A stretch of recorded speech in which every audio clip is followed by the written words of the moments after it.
Hello guys, welcome back to my channel and enjoy this fanfic part 1. Now let's start the fanfic. The October night was chilly, the skies above murky although the moon shone on through with its yellowish light. But despite the cool air that was about this night, Minato Namikaze, the fourth, and currently active, Hokage was anything but feeling cool. He felt rather heated, but he was in all fairness engaged in combat at the moment. But that begs a rather pertinent question. Minato was nothing short of a legend, surpassing many who had come before him. Many other hidden villages actually have flee on sight orders issued so that if any of their men saw Minato on the opposing side, their men had to turn around and run for their lives. So who could have a man like Minato heated, have him sweating? The nine-tailed fox, that's who. The nine tails, having been previously sealed in Minato's wife Kushina, was extracted and loosed by a Rouge ninja who had long since fled. The nine tails then went on a rampage through Konoha, but Minato was able to take it far away from the village. The reason why all of this had been happening is because Kushina gave birth to her and Minato's son that night. Their first child, Naruto they had named him, was scarcely an hour old and already he had been given knowledge of just how dangerous and cruel the ninja world can be. Kushina was weak, not just from giving birth to Naruto, but also from having the nine tails extracted from her. That is something that, under normal circumstances, would actually the person who had a tailed beast extracted from them. But Kushina was made of some pretty tough stuff. She was still alive. Even so, the tough stuff that fueled Kushina had its limits. She knew she was going to die this night, even though she used an Uzumaki clan sealing technique to reseal half of the nine tails' great power back into her, she couldn't reseal all of it back into herself. That half of the nine tails Kushina had reclaimed is the main reason why she was able to help Minato keep the other half of the nine tails' power contained. The nine tails itself was still there, and still utterly giant. But it was a lot less giant than it was before Kushina resealed half of it back into herself. As for the other half, Kushina was planning to seal it into Naruto. Kushina, how long do you think we can maintain the barrier and those chains of yours? Minato called out. We'll maintain them for as long as need be. Kushina said, huffing and puffing with the sheer exhaustion that was plaguing her at the moment. Minato was worried, especially given that his wife was using the Reaper Death Seal to seal away the nine tails into Naruto.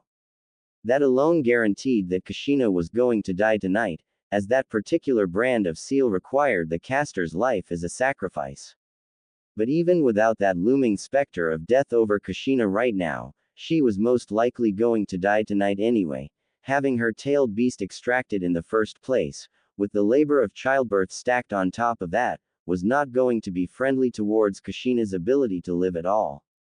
That now smaller but still significantly large, nine tails, seeing that Kushina was about to seal the rest of it into another target, roared defiantly as it pulled a clawed paw back and threw it at Kushina, aiming to keep her from resealing the rest of it. Minato cried out in fear for his wife, yelling, Kushina. In desperation, the fourth Hokage silently, but quickly, prayed for a miracle, anything at all, to help prevent total disaster. Little did Minato know his prayer would be answered, but not in the traditional sense. The claw of the nine tails was about to pierce right through Kushina and Minato, who rushed to his wife, but Minato, as well as the nine tails who perked up, were distracted when they all heard a male voice call out, "Oi, big, furry, and ugly. Hot damn, are you hideous?" Minato turned to look. Kushina couldn't, as she had to focus on the Reaper Death Seal. Standing there were three shinobi of Konoha and a large ninja dog who wore an eye patch and was missing an ear. The first Konoha shinobi was a fair-skinned man about Minato's height and general build, with collarbone-length pink hair worn straight. He was outfitted as per what was standard for Konoha shinobi of the Jonin rank. The second Konoha shinobi was a woman who was at least half a head shorter. She had lightly tanned fair skin, scruffy chin-length brown hair, and red markings that resembled fangs on her face, one on each cheek. She was also outfitted as per what was standard for Konoha shinobi of the Jonin rank. The female shinobi was also the one commanding the ninja dog, and that dog was the only one in the group who looked terrified at the sight of the 9 tails.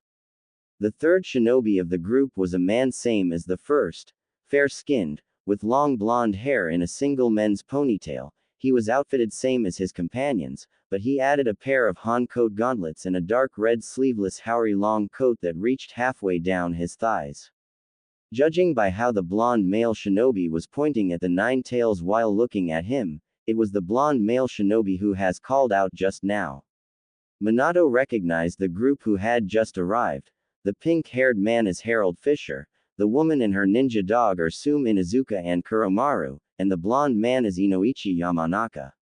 Harold, Sume, Inoichi, how did you three get inside of the barrier? Minato said, too stunned to be more expressive. You tell me and we'll all know, Lord Fourth, Kuromaru replied. Kuromaru is one of the very rare examples of a ninja dog who gained the ability to talk.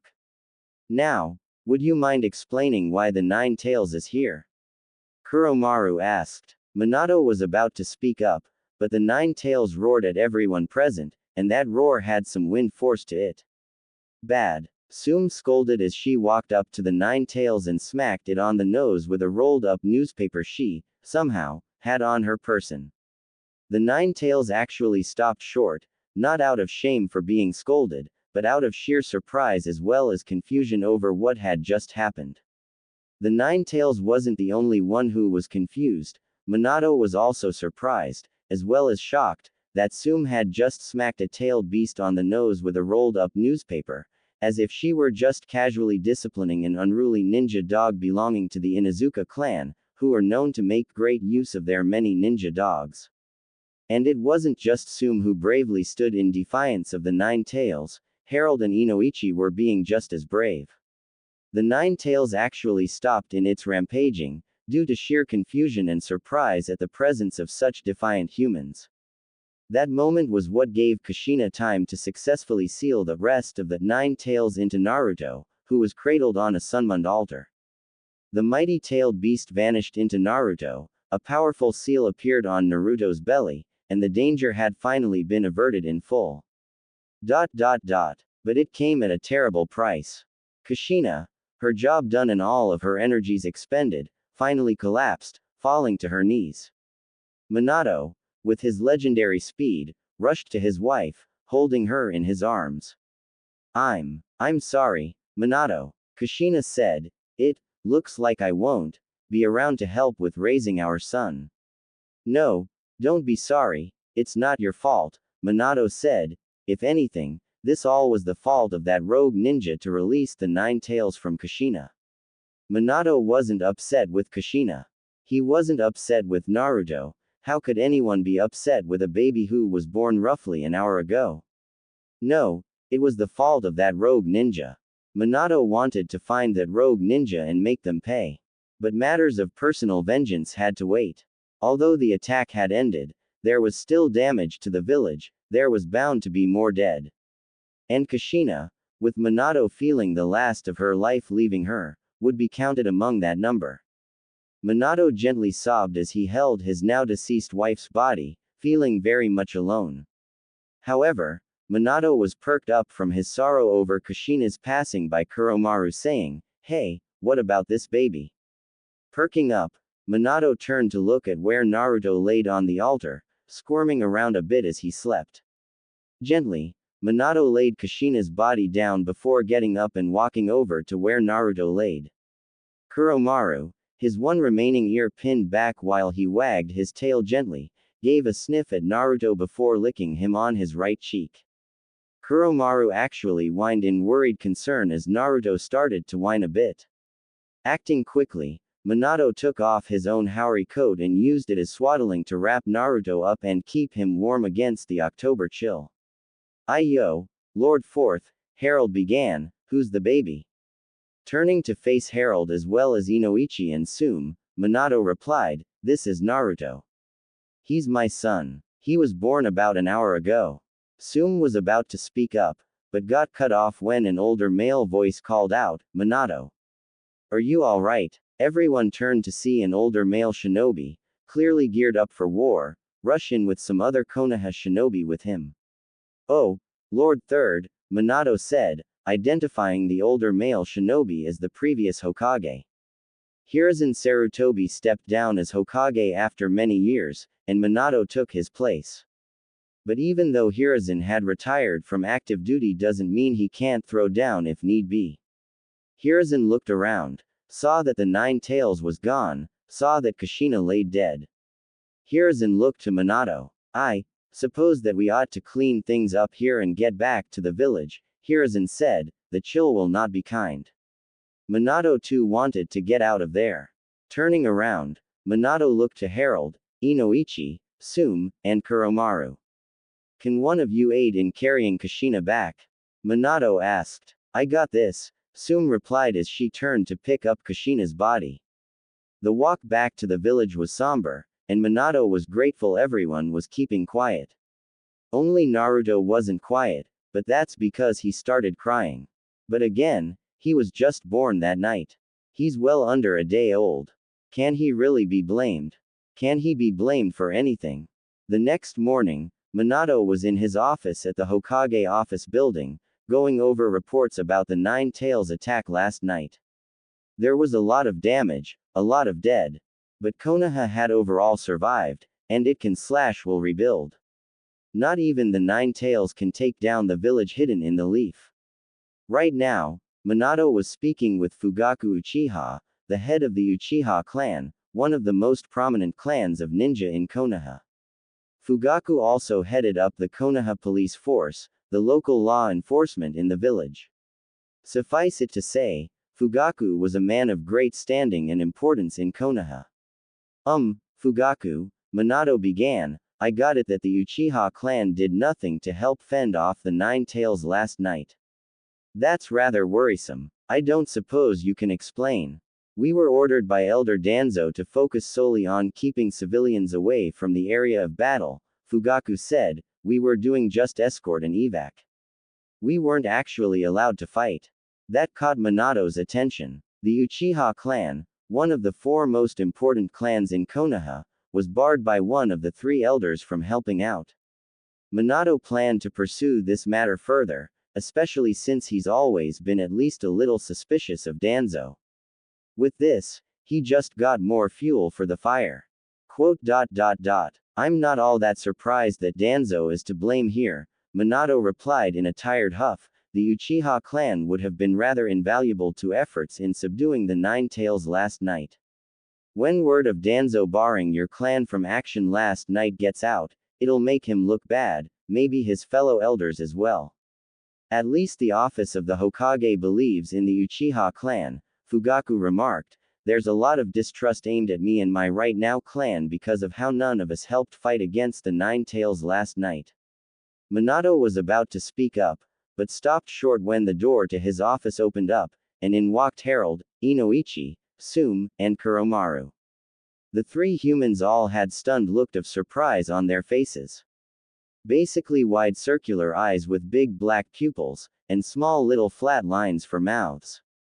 Arching a wry eyebrow, Minato asked, Are you three okay?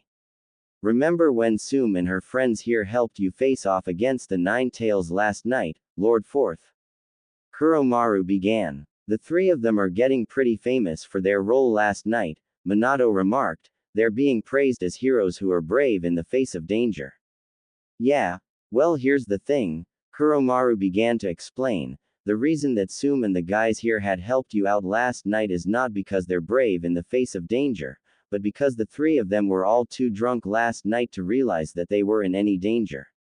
Ah, that makes a lot more sense for those three, Fugaku remarked casually. Wait a minute, Minato said. Harold, Inoichi, Sume, you three were all drunk last night when you helped me deal with the Nine Tails. We were drunk out of our gourds, yes, Sume admitted. But we've sobered up and now recall more clearly what happened, Inoichi said, and who boy, were we all surprised to realize that we had tangoed with the Nine Tails and lived to tell the tale. Kuromaru said that Sume had smacked the Nine Tails on the nose with a rolled-up newspaper, Harold remarked. I'm sorry, she did what? Fugaku practically exclaimed. Turning to look at Sume, Fugaku said, Sume, do you have a death wish or something? Because that there is a rather suicidal level of reckless behavior. In my defense, I was completely and utterly shit-faced last night, Sume pointed out. Also Fugaku, Inoichi began, I got it from Shikaku and Choza as the lads here and I were on our way in that you and your clan were a no-show for fighting the Nine Tails last night. According to Fugaku, the Uchiha clan was ordered to focus solely on evac and escort duty to keep civilians away from the fighting. Minato replied, one of the three village elders, Danzo, had been the one to issue such orders. PFF'd. It doesn't surprise me that old war hawk of a man would pull a stunt like that, Harold said, I swear, he's got a hate boner for the Uchiha clan. Minato leaned back in his chair. The fourth Hokage let out a tired huff. I've been meaning to look into new advisors anyway, Minato said. Danzo and the other two elders came with the job when I took it over from Lord Third. But their views and ways are, how do I put this gently?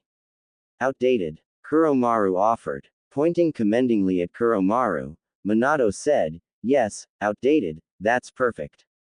Settling back down, Minato went on, unfortunately, there aren't a lot of viable options right now, and I don't exactly have the luxury of hosting interviews for the job at the moment.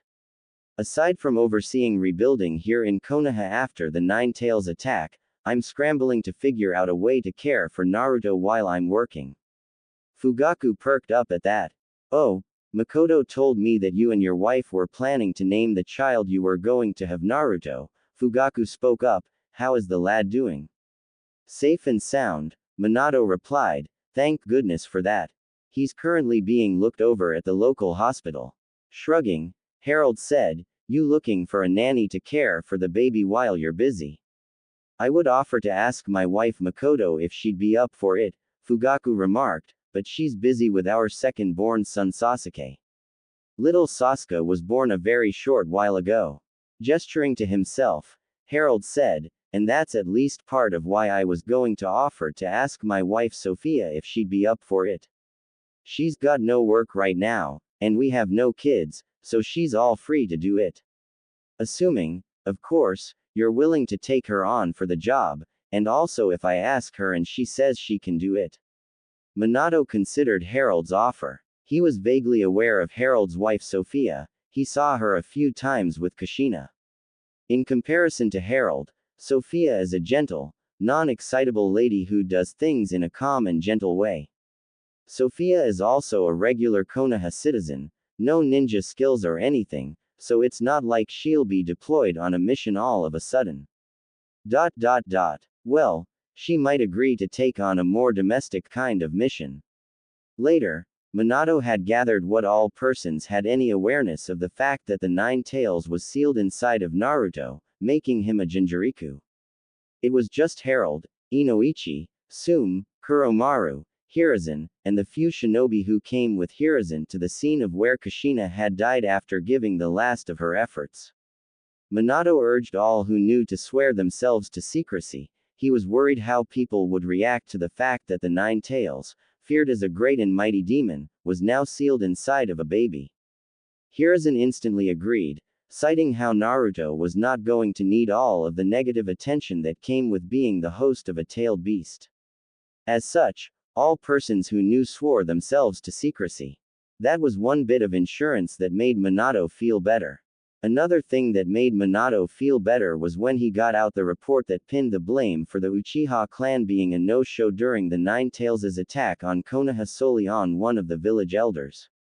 The comprehensive report said that a full, serious investigation confirmed that one of the village elders had ordered the Uchiha clan to focus solely on evac and escort duty to keep civilians away from the fighting during the attack, effectively barring all Uchiha clan ninja from fighting the Nine Tails. The heat aimed at the Uchiha clan died down as a result. This had resulted in the overall approval of the three village elders dropping a fair bit. Said elders were not amused, Danzo especially so. But they were told that all of the clans in Konoha had to be respected.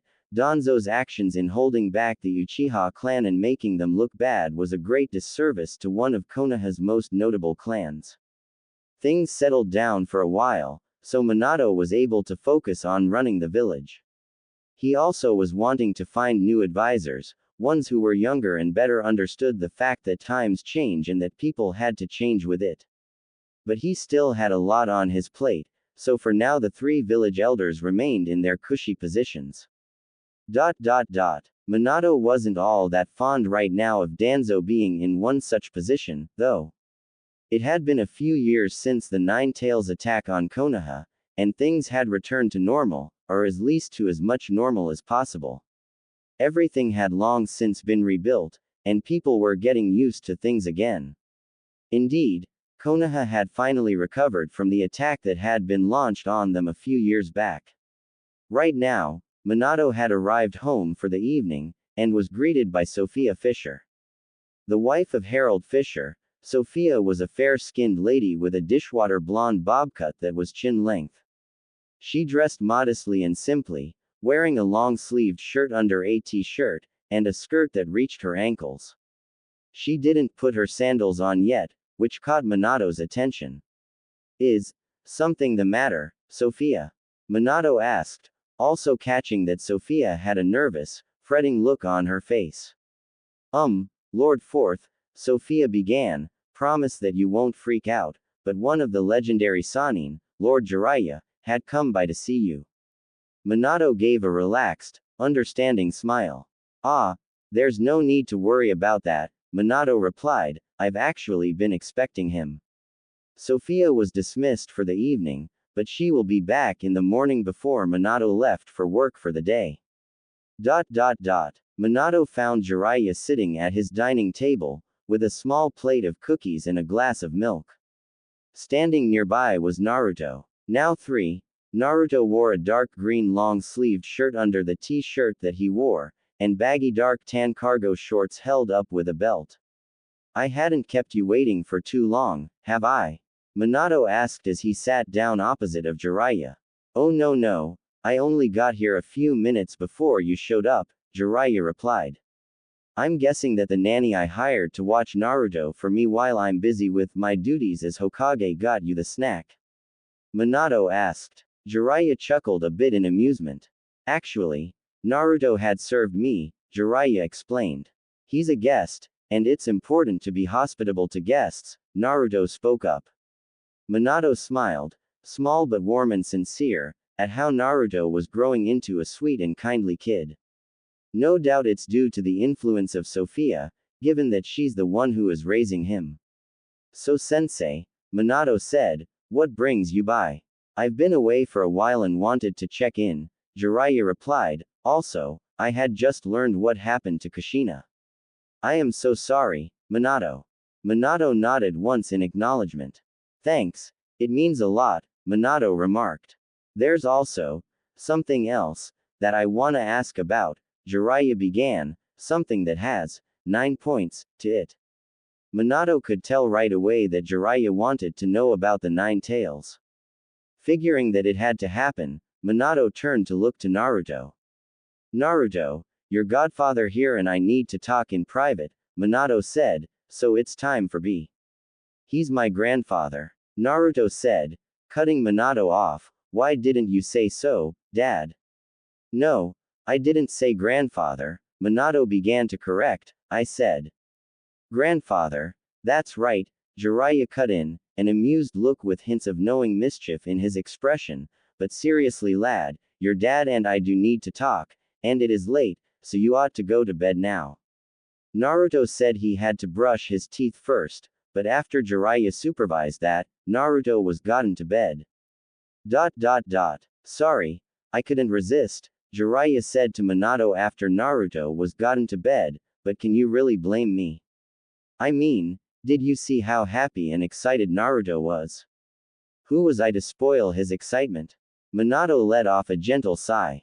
Well, it would help getting him to be more respectful towards you, I have to admit, Minato remarked, but we can discuss that later. For now, getting serious, Minato went on. You wanted to talk about the 9 tails, didn't you? Where did it go? Jiraiya asked. Kushina, after the 9 tails was taken out of her, resealed it into Naruto, Minato began.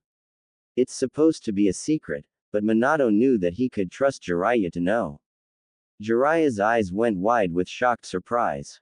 Yeah, that's important to know, replied the legendary Sannin. The kid is basically a walking container for a wad of unlimited chakra. Giving Minato a wry look, Jiraiya asked, how many people know? Myself, Minato began, you now, Harold Fisher, Inoichi Yamanaka, Sume Inuzuka and her ninja dog Kuromaru, Lord Hiruzen, and 4 shinobi who were with Lord Sarutobi at the time. Everyone aside from you has been sworn to secrecy, even me, although I figured that I can trust you to know and help keep the secret. Jiraiya had a look of contemplation on his face. Quote. You know, I was actually called in by Hiruzen sensei, Jiraiya began, but he wouldn't tell me why exactly it was important, only that it involved the growth of your son. But now I see. Looking to Minato, Jiraiya said, Hiruzen sensei thinks that Naruto ought to be trained to properly harness the power of the 9 tails. Naruto is only 3, Minato cut in. I'm not saying he ought to be drilled on using that power immediately, Jiraiya cut in, even I wouldn't think of trying to train a 3-year-old in wielding unlimited chakra. But still, he ought to get started soon on at least some basic skills. He's gonna be going into Konoha's Ninja Academy when he's old enough to start going, right? Minato couldn't argue that point. Naruto would start going to Konoha's Ninja Academy when he was old enough. And it would give Naruto a leg up if he was tutored and trained ahead of time. Looking to Jiraiya, Minato asked, what do you think, Jiraiya sensei? It's clear that Hiruzen sensei wants me to train Naruto in using the 9 tails as power, Jiraiya said, and while I do agree it ought to be done eventually, I think that doing so right now would be way too much and way too soon. I was still going to offer to train and tutor Naruto, but we would start on the more basic stuff, like simple exercises and training and the like. Smirking in amusement, Minato said, well, given how Naruto had misheard me and as a result thinks that you're his grandpa, I think he'll be willing to listen to you. And I can't really think of anyone better for the job. But are you sure you're up for it? Jiraiya blushed a bit. Well, Jiraiya said, I do, admittedly, need to lay low for a bit. I had been doing some research for the next Ika Ika novel that I'm working on right now, and I had the bad luck of being spotted fleeing in a rush. Luckily no one got any good looks at me. Minato sighed in a resigned, knowing tone. Jiraiya sensei, Minato said. In addition to Sophia doing general care for Naruto, Jiraiya tutored and trained him in basic ninja skills. Naruto got a firm hold on chakra control, his control over his chakra sharpened and refined to the highest degree with the tree walking and water walking exercises that Jiraiya had him do. Jiraiya also got Naruto to master a few basic jutsus, like the substitution jutsu. Where Naruto fumbled for the first time, however, was the basic clone jutsu. After some trial and error, Jiraiya came to the conclusion that Naruto's fumbling of the basic clone jutsu was due to, surprisingly enough, the fact that Naruto had an utterly obscene amount of chakra. Even without the 9 tails as chakra, which Naruto hadn't been trained in yet, also he doesn't know about it, Naruto still had loads of chakra. Jiraiya, having deduced that Naruto's natural chakra reserves are due to his Uzumaki heritage, decided that Naruto may be able to more effectively wield a stronger form of clone jutsu that could handle Naruto's sheer amount of chakra. With permission from Minato, Jiraiya attempted to teach the Shadow Clone Jutsu to Naruto. The Shadow Clone Jutsu, the strongest form of the clone jutsu and also a normally forbidden technique, ended up being mastered by Naruto in record time. In theory, Naruto could be passed by the academy right now and be made a genin, but Jiraiya felt Naruto ought to go through the academy proper anyway. There's a lot that Naruto can learn at the academy that simply cannot be learned by any other means. Mainly basic socialization skills. Naruto is a kid still, and he needs time to grow with others his own age and be socialized. Minato wholeheartedly agreed with Jiraiya that Naruto needed those non-ninja training benefits that the academy could provide. However, Minato was worried about how Naruto would get along at the academy. However, it would still be quite some time before Naruto would be able to enter the academy, so until then, he was tutored and trained by Jiraiya. Minato worried that Jiraiya might try to teach Naruto how to use the Rasengan, a technique of Minato's own invention. But Minato had heard nothing of the sort, which relieved him. He felt that Naruto was too young at the moment to be learning the Rasengan. Naruto still had so much to learn.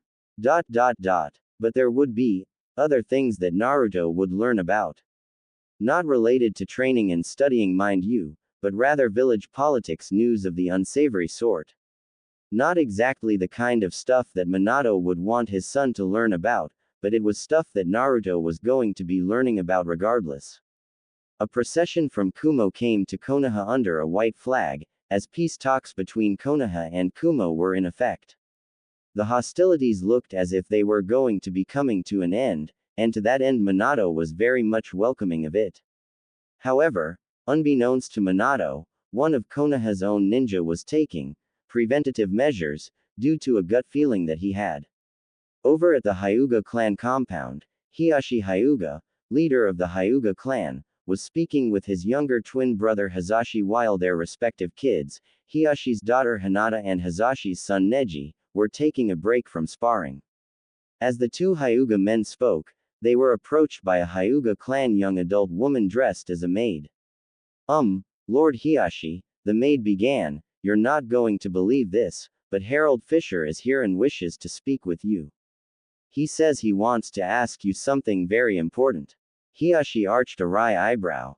What in blazes does that goofball of a man want?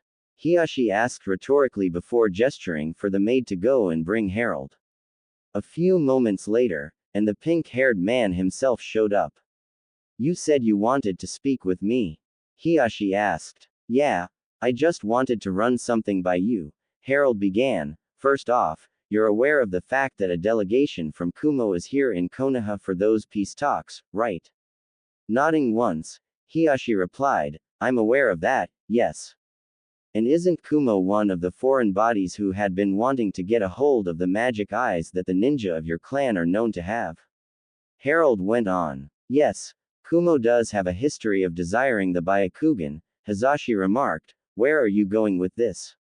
Have you guys taken any measures yet to make sure that Kumo doesn't try to pull a sneaky sneak and snatch some of your clan's magic eyes while they're here in Konoha for the peace talks? Harold asked. I mean, what if they're using wanting to have these peace talks as a cover so they can come on into Konoha to do some dark shopping? Hiashi looked genuinely surprised that Harold had reasoned out such a theory, especially since it sounded rather sound. You think that Kumo is trying to pull an act of perfidy in order to get the Byakugan? Hiashi asked. There's a word for Kumo trying to pull a sneaky sneak on us. Harold replied. Hisashi began, Harold's theory and reasoning is rather sound, especially considering the fact that Kumo's history leaves a lot to be desired. I suggest that we take some precautions to ensure the protection of the Byakugan while Kumo is visiting in Konoha, just to be safe. Hiashi held a hand to his chin, wore a contemplative look on his face. We'll only need to up security for members of the Hyuga clan's main household, Hiashi said. There's no need to worry about those in the branch household, due to the mark all branch household Hyuga have. I got it that you got a daughter who's around the same age as my sister's daughter, Harold said. She may be an especially big target as a single grown man can easily make off with her. That being said, how's about we set a trap? It was the middle of the night at the Hyuga clan compound when a shadowy figure snuck into Hinata's room as the child laid sleeping. The shadowy figure scooped Hinata up, made their way out of the compound, and then tried to rush off. They clearly felt that they were home free, given that nothing had been tripped up. But then a bunch of shouting sounded out, and the shadowy figure was surrounded by a number of Konoha shinobi, some of which were Hyuga clan members. Harold was among the number, and he jumped up and did a spinning reverse kick that connected his right heel to the side of the shadowy figure's head. The shadowy figure spun, accidentally dropped Hinata, and then dropped himself. He laid prone on the ground as Hiashi walked up and yanked the shadowy figure's mask off. "Hey, that's the Kumo head ninja," said one of the non-Hyuga shinobi. "What's he doing sneaking off after being at the Hyuga clan compound?" Quote. Because he was trying to steal the secrets of the Byakugan for Kumo, Hiashi snarled as some of the other Konoha shinobi picked up the now revealed Kumo head ninja and held him up, his arms firmly behind his back.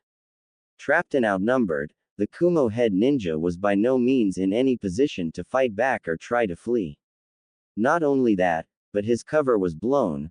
Konoha was going to be demanding answers from Kumo about this incident. Quote. "Well, what about the brat?"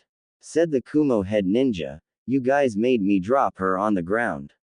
It looked like a rather hard drop too." The Kumo head ninja smirked a bit in amusement. "That can't be good, foe." "Hey, this is just a dummy," one of the Hyuga ninja said, drawing attention to where Hinata laid, and revealing that it was actually just a dummy. It even had the silly scarecrow face on the head part, which was fully revealed after Hiashi pulled off a note taped to the head. The head of the Hyuga clan unfolded the note and read it aloud. "Dear Kumo," Hiashi read aloud, "get bent. Signed, Konoha. P.S. You." Turning to look at Harold, Hiashi said, "This looks like your handwriting, Harold." "Well, hey, my suspicions of Kumo turned out to be valid," Harold remarked with a shrug. Hiashi considered Harold's words for a moment before shrugging himself. "True," Hiashi said. The following morning, word of what Kumo tried doing in Konoha, and while under the white flag of peace, got out.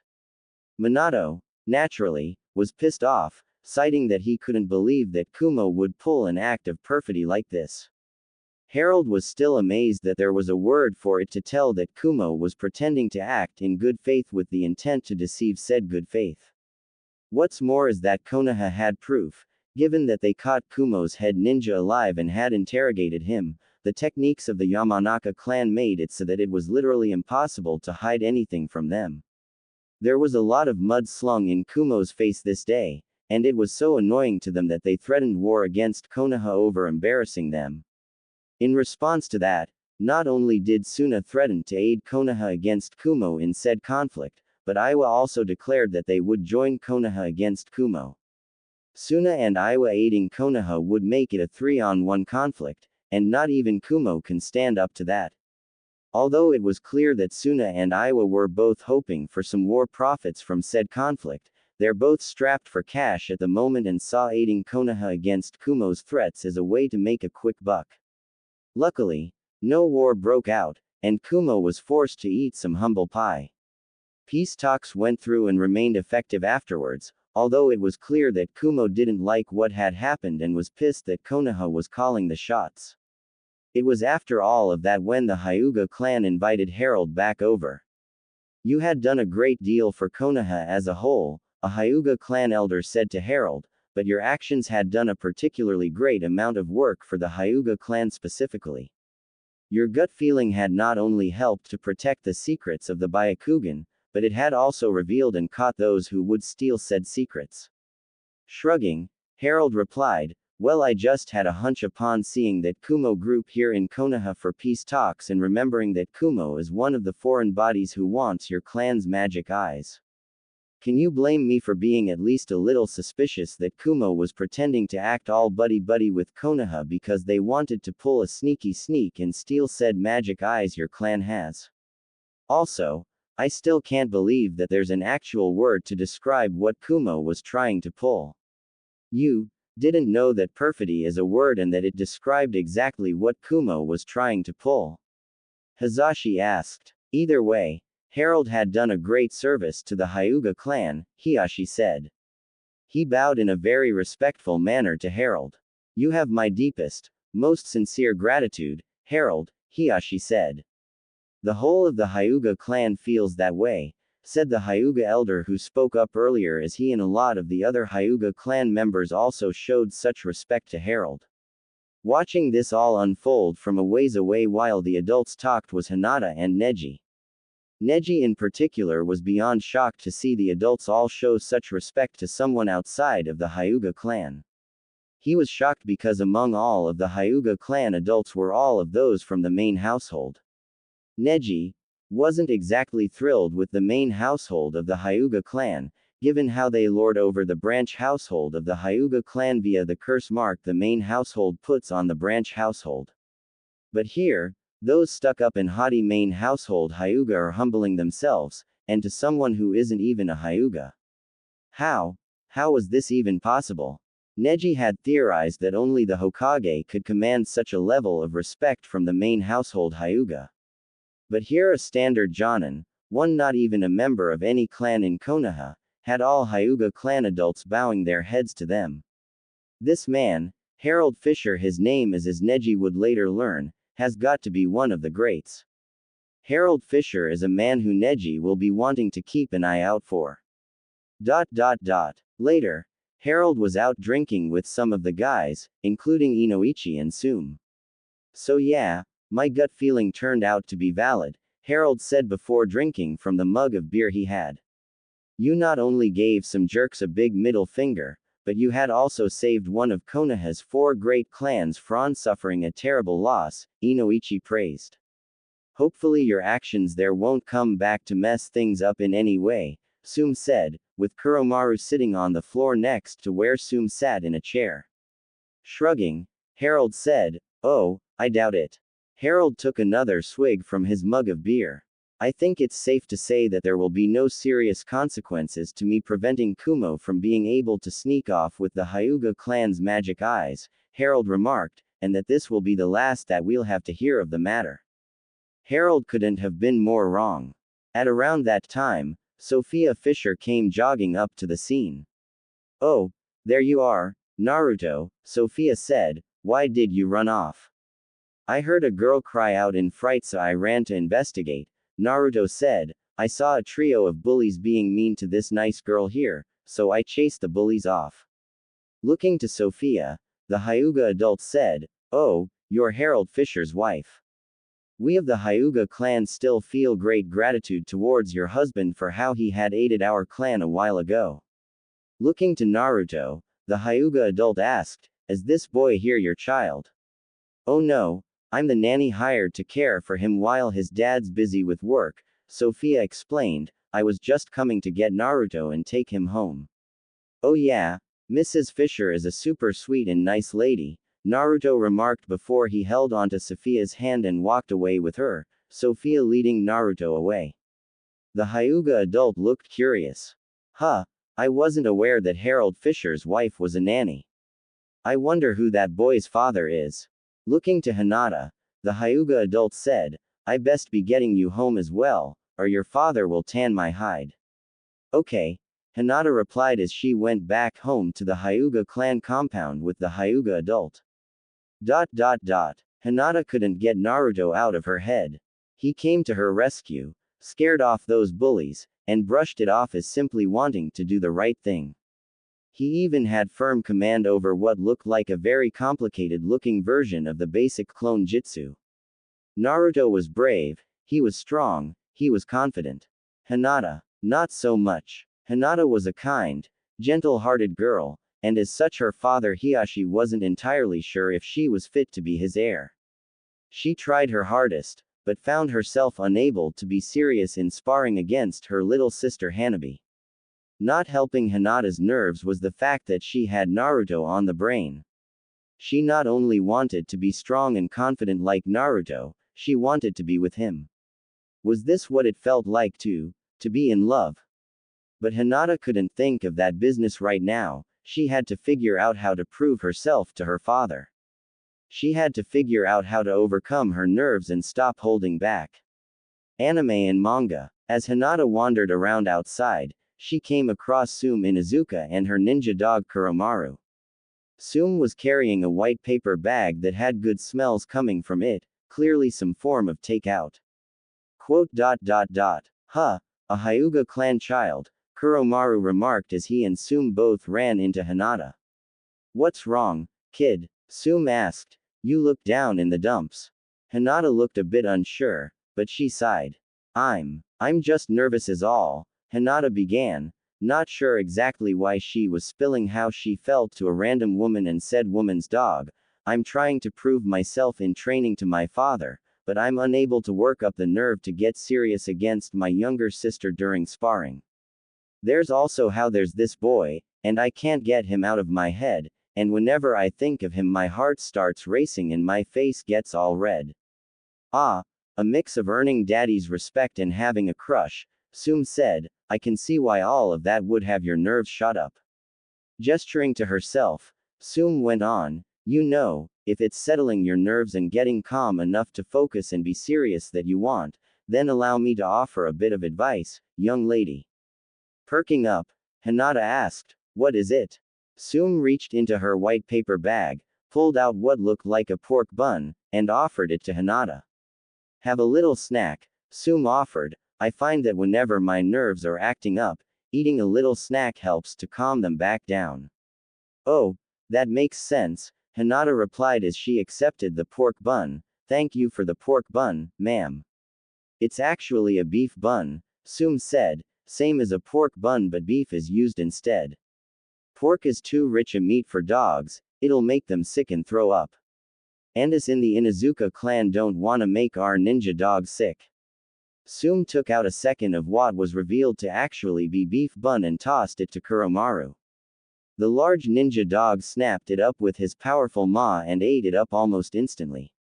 Sum and Kuromaru said goodbye to Hinata, with Sum taking out a beef bun for herself and eating it as she and Kuromaru walked. Hinata turned to walk away, and as she did she ate the beef bun that Sum gave her. It did taste good, and eating it did help Hinata to feel a little better. Maybe that nice lady and her big friendly talking dog had a good idea going. Eating a snack whenever Hinata felt her nerves acting up might help her calm back down and keep her head in the game. She intended to make the most of it, hoping it'll help her keep focused long enough to finally earn her dad's approval. As well as stay calm around Naruto. Later at the academy, Naruto was outside during a break period.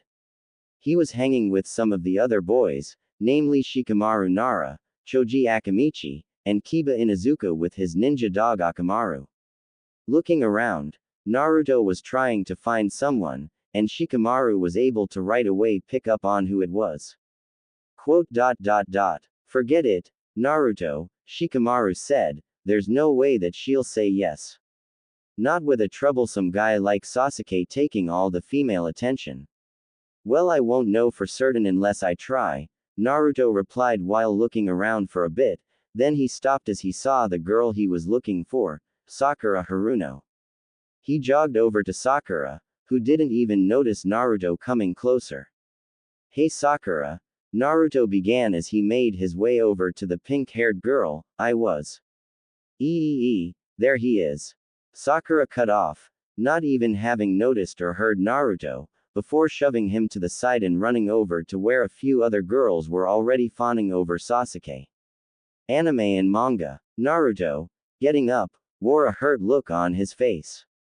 He didn't even get a chance to talk to Sakura, he wasn't even noticed by her, before she had shoved him off to the side to go fawn over Sasuke, much like literally every other girl at the academy. Naruto looked down, too hurt to think about all that much else. He was met up by the boys he was hanging out with. Akamaru, surprisingly, whined a bit in concern before walking up to Naruto and hopping up to place his front paws on Naruto's leg to hold his head up more, trying to sniff at Naruto. Seeing this, Naruto reached down and gently ruffled the top of Akamaru's head. Yeah, you shouldn't bother with girls period, Shikamaru spoke up, they're nothing but trouble. But what's life without a little trouble? Choji asked. There needs to be a little trouble in life, at least I think there's such a need, otherwise can life truly be worth living? Looking to Naruto, Choji said, although I believe that it might be for the best for you to give up on Sakura, I don't think that you shouldn't give up on girls entirely. I'm certain that there's a nicer girl out there. Actually, I did notice one girl who's constantly looking at Naruto, Kiba remarked, but I think she's one of those weird loner type girls who's all shy and stuff. But I have noticed the look on her face when she looks at Naruto. She looks at him the way the other girls at the academy all look at Sasuke.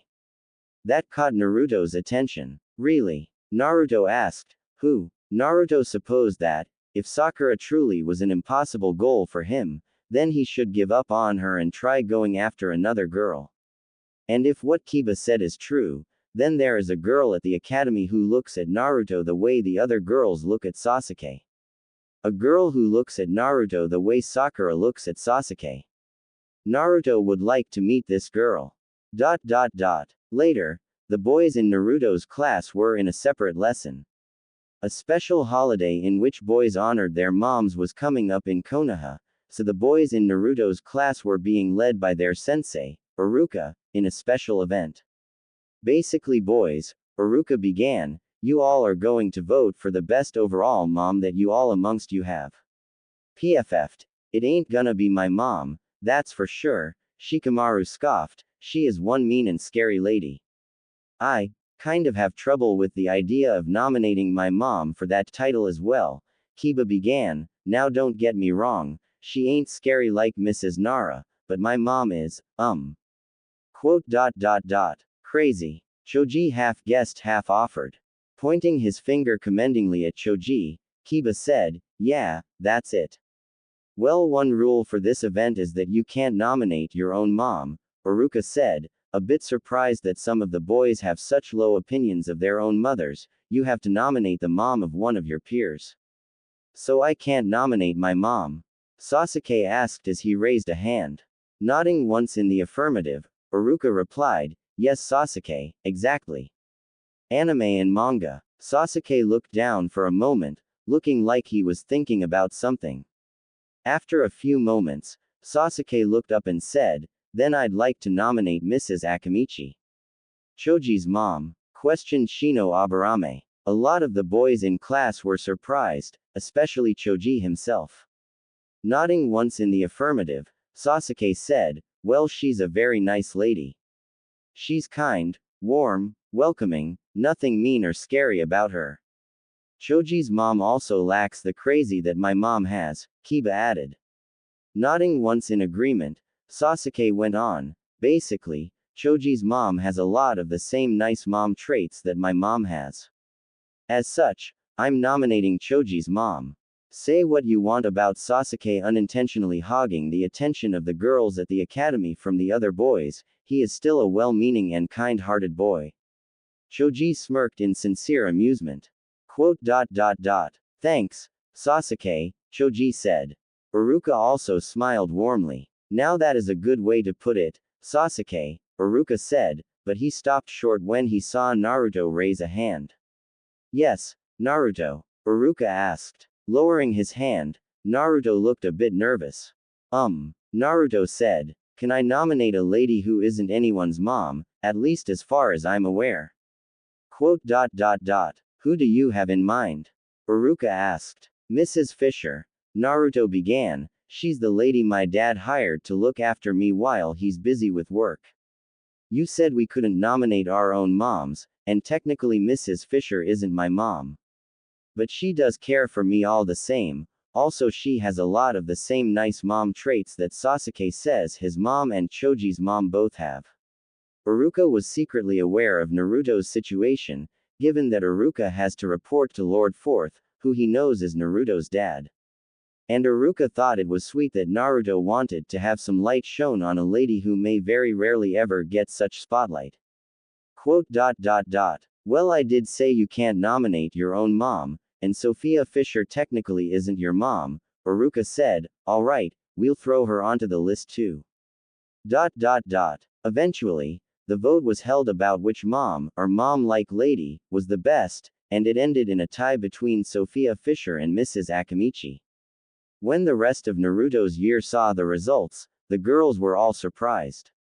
Wait a minute, Ino Yamanaka began as she spoke with some of the other girls, that super chunky super fatty lady tied for first. And what's my Aunt Sophia doing up there? Sakura asked. Aunt Sophia and Uncle Harold don't have any kids, I don't have any cousins. Sakura, determined as if on a mission, marched up to one of the boys and got his attention. The first boy she found was Shino.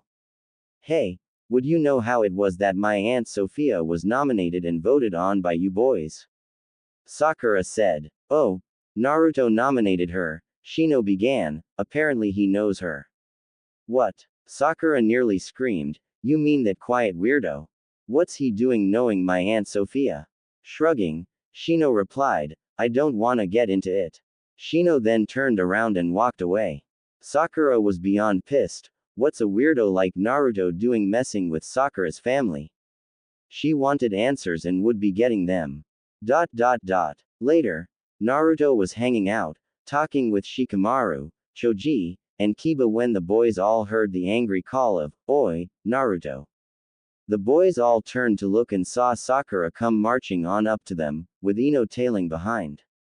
Acting on instinct, Choji and Kiba moved to stand between Naruto and Sakura, while Shikamaru, seeing that trouble was coming, tried standing off to the side. Out of the way, boys, Sakura snarled, Naruto has some explaining to do. Not while you're clearly riled up, Choji said, firm in the face of Sakura's anger, now explain yourself. What exactly did Naruto do wrong? He's harassing my Aunt Sophia, that's what he's doing wrong. Sakura spat while pointing an accusing finger at Naruto. Looking surprised, Naruto said, Mrs. Fisher is your aunt. Don't play dumb, you creep. Sakura barked, you knew the whole time. So what's your end game, huh? What weird creepy thoughts do you have abo? What's going on over here? Iruka's voice cut in, making the kids all turn to see Iruka come storming on up. This creep is harassing my Aunt Sophia, that's what's going on, Iruka-sensei. Sakura said while pointing at Naruto. Arching a wry eyebrow in confusion, Iruka said, what do you mean? Naruto has not once been a bother to your aunt. Then how come he not only knows her, but knows her well enough to nominate her for that best mom contest? Sakura demanded. Iruka could see where a lot of confusion was happening. I think that a bit of a parent-teacher conference is in order, Iruka remarked. Later, Iruka had Naruto and Sakura sitting in an office, each of them in their own chair while Iruka sat at the teacher desk in the room. After a few moments, the door to the room opened, and in walked Sakura's parents, Mom Mebuki and Dad Kazashi. Following in after Mebuki and Kazashi were Harold Fisher and his wife Sophia. Oh, sup Lil, dude, Harold greeted as he waved at Naruto, what's the beef with Lil, Cherry Bug there? Mr. and Mrs. Haruno, as well as Mr. and Mrs. Fisher, Iruka began. Sakura had started an altercation with Naruto earlier when she accused him of harassing her aunt. Naruto has never harassed me, Sophia said, why as a matter of fact, he's one of the sweetest kids that I know of. Then how is it that you know him, Aunt Sophia? Sakura asked, as well as why he knows you well enough to nominate you for some best mom contest that the boys in class had to do. It's weird and creepy that some weird quiet kid knows my family so closely. Oh snap, I think we should have told Sakura so that there wouldn't have been any confusion, Harold remarked. Looking curious, Sakura said. Tell me what? Looking to his daughter, Kazashi said, Sakura, sweetie, your Aunt Sophia was hired by Naruto's dad to look after Naruto. Naruto's dad is a busy and important man, so he can't exactly afford to focus too much on Naruto at the moment. Wait, I thought that Naruto was an orphan, Sakura said, but he actually has a dad. But if so, who can Naruto's dad? Creak. I'm looking for Iruka, Minato spoke up as he entered the room. I wanted to ask him if the report about how things at the academy are going is oh. Looking around, Minato said, I didn't walk in on anything important, did I? Lord Fourth, Kazashi exclaimed, clearly surprised to see the Hokage here, same as Mebuki and Sakura.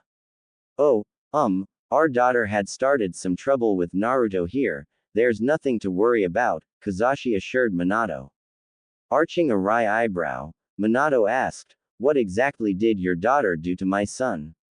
Anime and manga. Naruto is your son, Sakura exclaimed. Sakura was not expecting Naruto, the weird shy quiet boy who gets surprisingly good grades in all of his subjects at the academy, to be the son of the fourth Hokage. She's actually rather surprised that this info isn't widely known. As a matter of fact, Sakura had to ask that. Wait, how come you being Naruto's dad isn't widely known? Asked Sakura as she looked up at Minato. Safety reasons and the like, Minato replied, it's also why Naruto is using the Uzumaki name, as opposed to my last name of Namikaze. Uzumaki is the maiden name of Naruto's late mom. Oh, as a side note, I'd really like it if you kept everything you heard and learned here a secret. Sakura, keep everything you've learned and heard here a secret, that's an order, Mebuki said to her daughter in a firm tone. Sakura nodded obediently. Well, ninjas are supposed to be good at keeping secrets, it's part of the job, Sakura replied, right? Nodding once, Minato said, yes, that's a good way to see it. Quote. So Naruto's mom is gone, Sakura said, looking and sounding guilty. And that's why Aunt Sophia is taking care of him. Sakura had thought Naruto to be a creepy weirdo trying to inch in on her family, but now she knows that the reason her aunt is caring for him is because his real mom had died, and his dad, who is the Hokage, is clearly a very busy man, thus he does not have a whole lot of time for Naruto. That probably makes Naruto feel kinda lonely. One parent dead and the other constantly busy with work, no wonder Naruto had latched onto Aunt Sophia so much. Sakura felt rather bad now, realizing that she had been hasty and mean to Naruto over nothing. The adults could all see that Sakura was now regretting her actions. Stepping forward, Minato said, I guess you feel bad about how you jumped on accusing Naruto without looking into things, huh? I just thought he was bothering my family. Sakura said, I had no idea what things were like for him. Looking to Minato, Sakura asked, you still see Naruto regularly, right? Of course I do, I'm not at the office all day, Minato replied. And you make sure that Naruto knows that you love him, right? Sakura asked. Of course, Minato replied, why wouldn't I? You're his dad, Sakura said, you need to be there with Naruto as much as you can. I know that I would be really upset if my dad wasn't there with me as much as possible. Minato, looking a bit surprised, chuckled a bit after settling back down. Wiser words haven't been spoken, Minato replied, and you do have a point on how I have a need to make sure that I make as much time as possible for Naruto. Minato looked to Kazashi and Mebuki. Your child is a lot more empathic and caring than some other persons I know, but they shall go unnamed for the time being, Minato said, you two have raised a good child. Oh, thank you, Lord Fourth, Mebuki said as she and Kazashi bowed their heads to Minato. Things were eventually settled, and Sakura properly apologized to Naruto. Iruka, for his part, was glad to see that the matter had been settled. He didn't want any more trouble at the academy, at least if he could help it. Sometime later, Sume was out and about walking Kuromaru. She let Kuromaru go on ahead while she bought some teriyaki kebabs. All of the meat in the kebabs was beef, so it was safe for consumption by canines, and she had just gotten the kebabs for herself and Kuromaru when the talking ninja dog himself came trotting back over, a cautious and mildly confused look on his face. Sume, Kuromaru began, getting Sume's attention. Relax, you'll get your kebab soon enough, Sume replied, I hope that you like teriyaki. That's not what I was going to ask about, Kuromaru remarked. Sume arched a wry eyebrow out of curiosity. Then what is it? Sume asked. Do you remember that Hyuga girl that we had talked to a while ago? Kuromaru began, the shy nervous one fretting over trying to earn her father's approval, as well as worrying over a boy that she has a crush on. Sume had no idea where this was going. She remembered the girl that Kuromaru was talking about, but she had no idea why Kuromaru was bringing her up now of all times.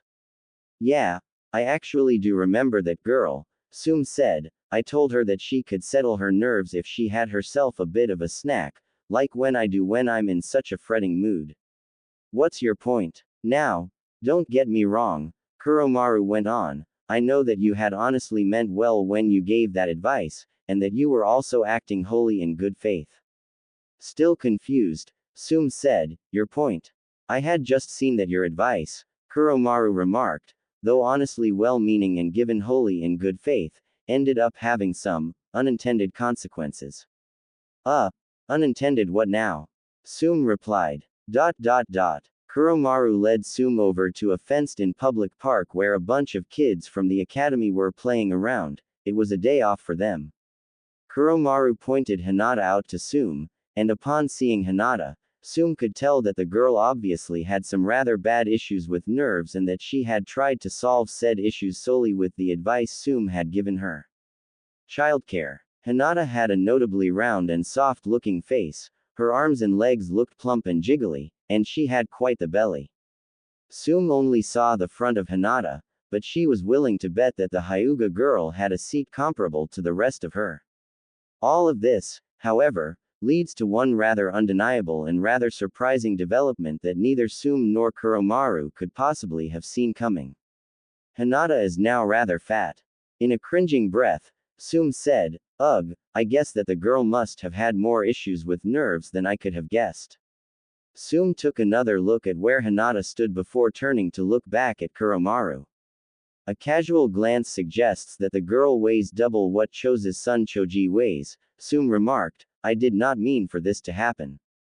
I know Sum, Kuromaru replied, you were honestly just trying to help the poor girl with some well-meaning advice to help her with settling her nerves and remaining calm. It's just that the girl must have had a lot more issues with nerves than either of us could have anticipated. Sum and Kuromaru turned to look back at the park, and they saw Hinata cheer as Naruto scored a point in some sports game that the boys were playing. The boys took a break from the game, and Naruto went to where he had his bag, picked it up, and walked over to Hinata. Sum and Kuromaru couldn't make out what Naruto said, but they did see him pull a wrapped snack cake out and offer it to Hinata. Given the way they saw Hinata blush and smile, Sum and Kuromaru figured it that Naruto is the boy who Hinata has a crush on. To Naruto's credit, he's being kindly towards Hinata, showing no hint of being bothered by how she's notably chunky. Well, good on Lord Fourth's kid, being nice to that Hyuga girl, Sum remarked. You know, we probably ought to do something, Kuromaru said. Looking confused, Sum replied, what do you mean? Gesturing with his head, Kuromaru went on, we ought to do something to deal with how that girl had gained a lot of weight due to her taking your advice way too far. Dismissively waving a hand, Sum said, PFF'd, so the girl is chunky. Big whoop. Chose's son is chunky, but there's no issue there. Choji is a member of the Akamichi clan, Kuromaru pointed out, he kind of has to be plus-sized. Oh relax, Kuromaru, Sum said, this is just a kid thing, I'm sure of it.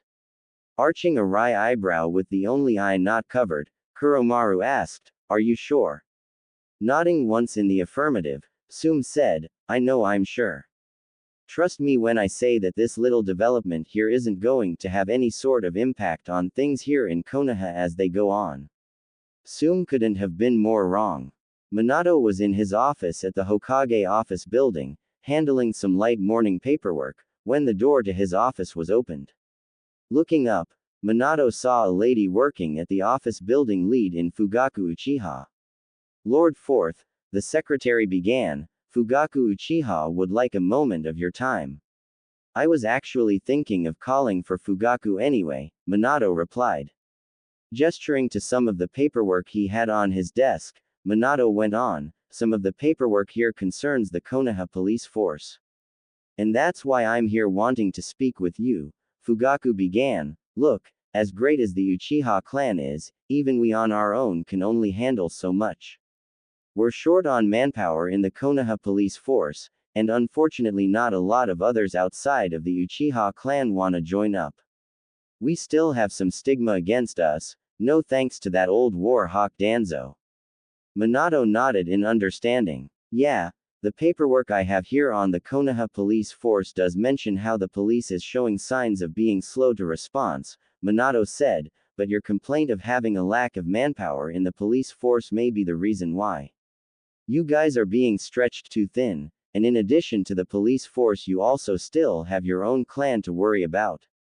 The Uchiha clan has a lot on its plate, perhaps too much. Fugaku's serious frown morphed into a relieved smile. Finally, someone who understands that the Uchiha clan has too much on their hands, Fugaku remarked. Looking to Fugaku, Minato said, I also got a report saying that the Konoha police force has failed multiple times to uncover illegal narcotics. Well, we don't have drug-sniffing dogs, Fugaku said. If we did, then we'd be able to catch all of that stuff. Fugaku paused to snap his fingers, like that. So in addition to needing more manpower, Minato began, the Konoha police force also needs drug-sniffing dogs. Those may take time to train, which might. Yo, Lord Fourth. Sum's voice cut in, making Minato, Fugaku, and the secretary all turn to see Sum walk in with Kuromaru. The Inuzuka clan has had it up to here with the elders in the main household of the Hyuga clan lording over us, Sum said, keeping us under their thumbs just because the Inuzuka clan owes the Hyuga clan a royal ton of cash. We're unable to earn what we need to pay the debt off, especially due to that piss and interest clause that's in the words of the loan agreement. It's like the Hyuga clan wants to keep the Inuzuka clan on a tight leash and never let go. Excuse me, Minato said, looking confused. Yes, there's some degree of tension between the Hyuga and Inuzuka clans, Fugaku said, all related to how the Inuzuka are in debt to the Hyuga. Holding a hand to his chin, Fugaku said, which is weird. I mean, the Inuzuka clan, in terms of sheer headcount, is the largest clan in Konoha, having 50% more members than the next leading clan. And that's only if the human members of the Inuzuka clan are taken into account. Gently shaking his head, Fugaku went on, the numbers that the Inuzuka clan would bring to the table would skyrocket if their ninja dogs are also taken into account in the Inuzuka clan's headcount. You'd figure that they would be able to pay off the debt with all of the manpower that they have access to. Minato, having heard all of that, looked like he just had an idea. Fugaku, Sum, Minato began, I have a proposal that would solve not just the problems that the Uchiha clan has on their plates right now, but also the problems that the Inuzuka clan is currently dealing with. Both Fugaku and Sum looked curiously at Minato, wondering what in blazes it is that the fourth Hokage is cooking up right now. Minato's idea turned out to be rather simple. The Konoha police, which consisted mainly of just Uchiha clan ninja, would have the Inuzuka clan integrated into it as well. Instead of all of that police work burden being laid on the shoulders of just one clan, the burden would be shared, it would be made easier, by having two clans work it all at once. The Konoha police force would see a serious boost in manpower, given that the Inuzuka clan has more ninja than any other Konoha clan, and that's just if the human members of the Inuzuka clan were taken into account. The numerous ninja dogs owned by the Inuzuka clan would make their headcount skyrocket if they are also taken into account. Those very same ninja dogs are yet another reason why integrating the Inuzuka clan into a venture once solely the hat of the Uchiha was such a boon. The Uchiha clan were also in a bit of a scramble trying to get a hold of ninja dogs to train and then use as drug-sniffing dogs to help supplement the effectiveness of the Konoha police force.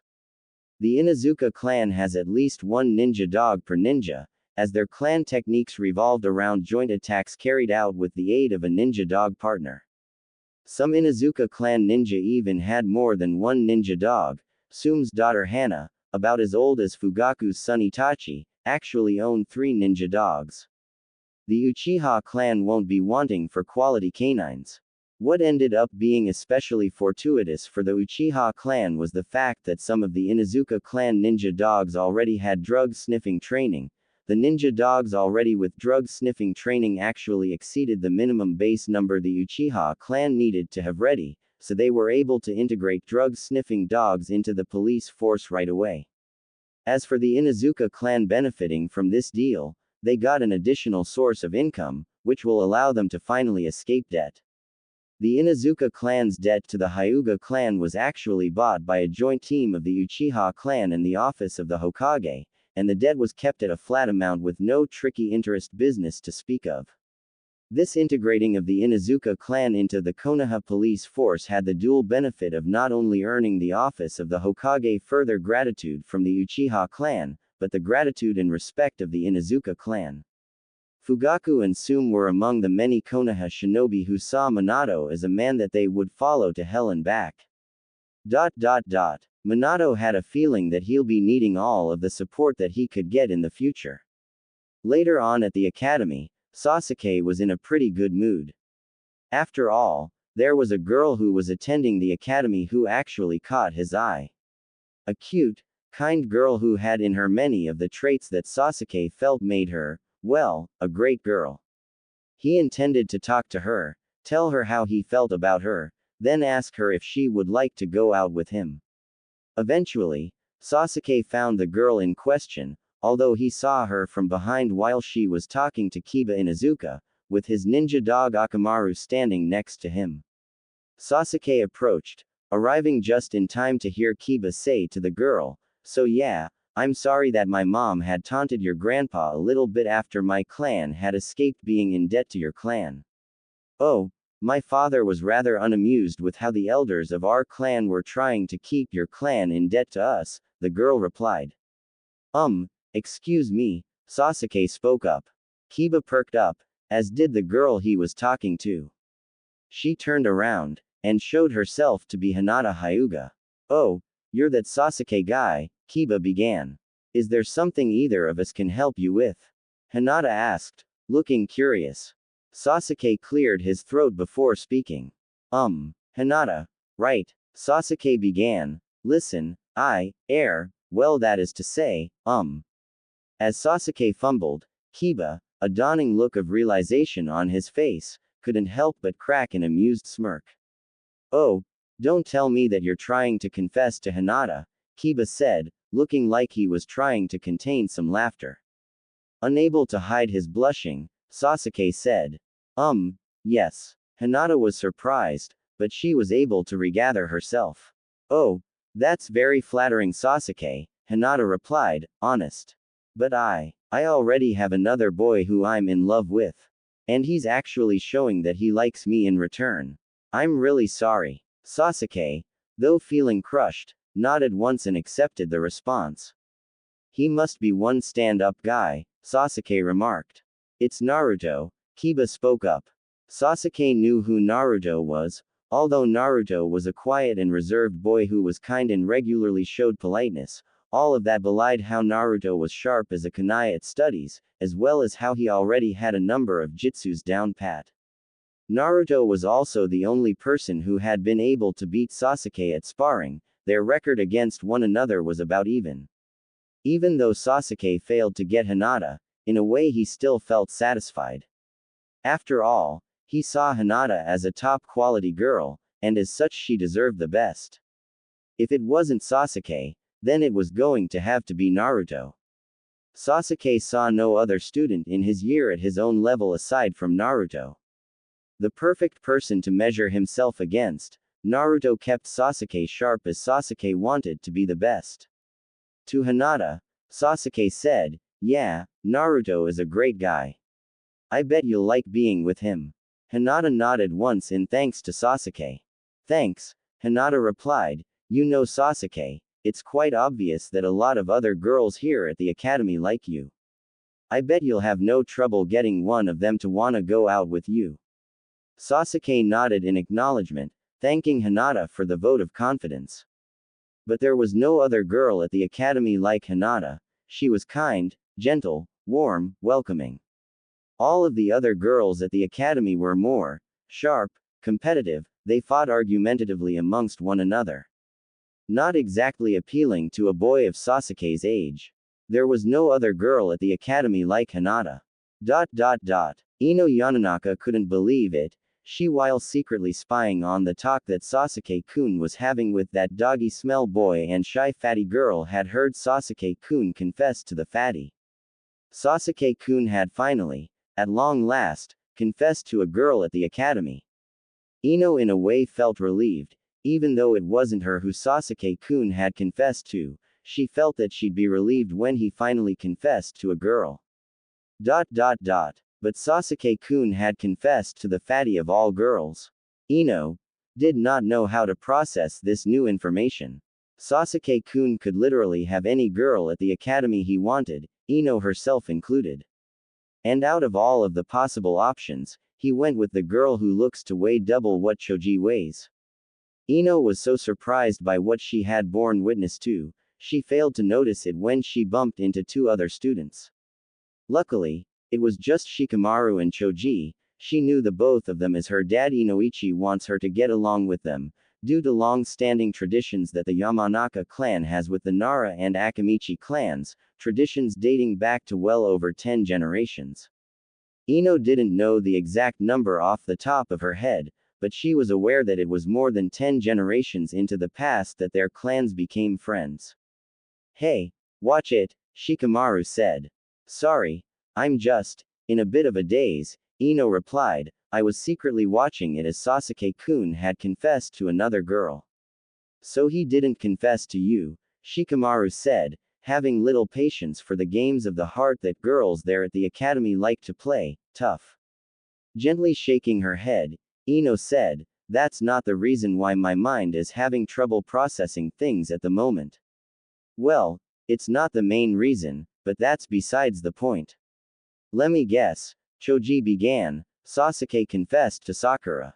I know that the two of you were both fiercely competing with one another to win over Sasuke's affections. Gently shaking her head in the negative, Ino replied, no, Sasuke-kun didn't confess to Sakura. He confessed to Hinata. That managed to pique Shikamaru's interest. Hinata?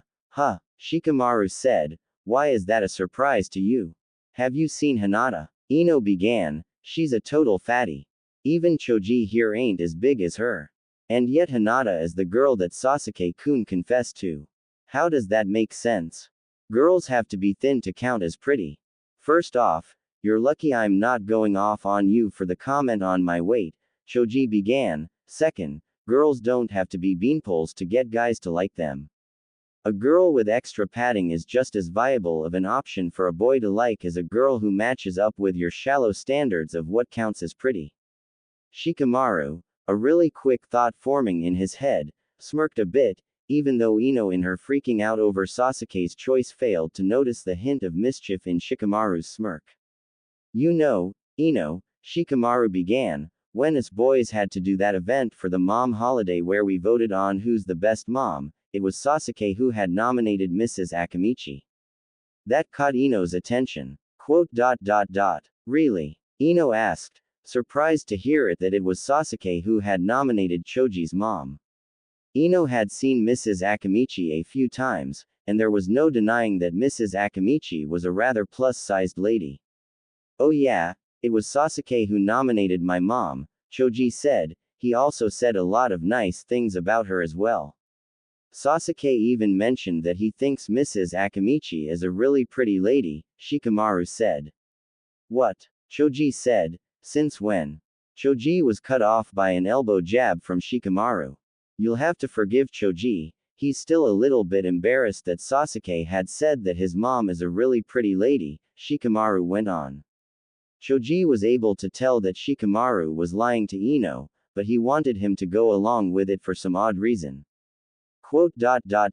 Yeah, never thought I'd hear Sasuke of all boys say my mom is pretty, Choji said, wondering where Shikamaru was going with this. Ino was shocked. Sasuke-kun, the boy all of the girls at the academy liked, not only confessed to Hinata who was rather chunky, but also remarked positively about Mrs. Akamichi who has a lot of extra padding. So he actually said that. Ino said. Yeah, he did, Shikamaru said, which ought to be a sign that you don't have to follow whatever conventional standards say boys will like in girls, because not all boys have the same opinions. Ino silently nodded once before taking off. After Ino was gone, Choji whispered to Shikamaru, why did we lie to her?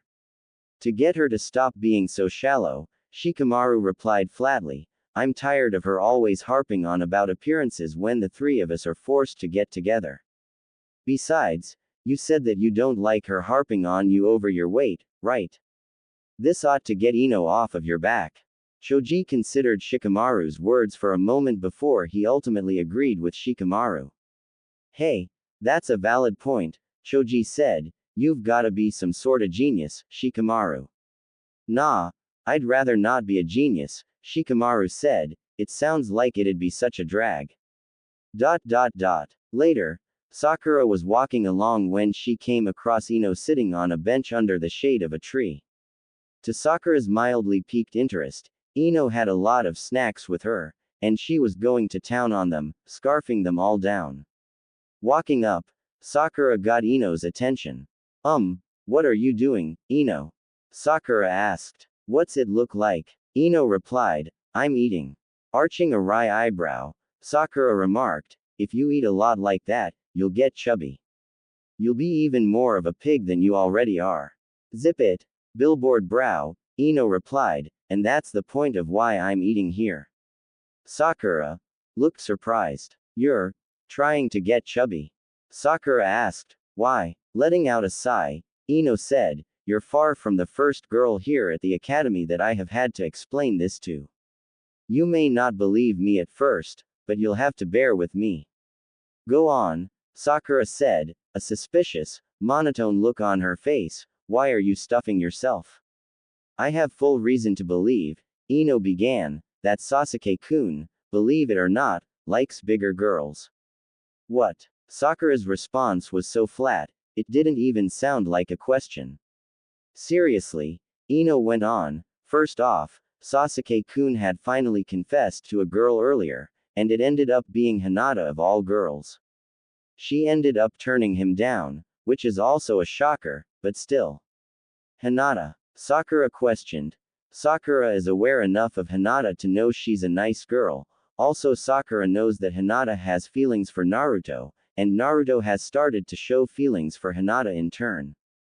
Sakura also couldn't deny that Hinata was well-fed.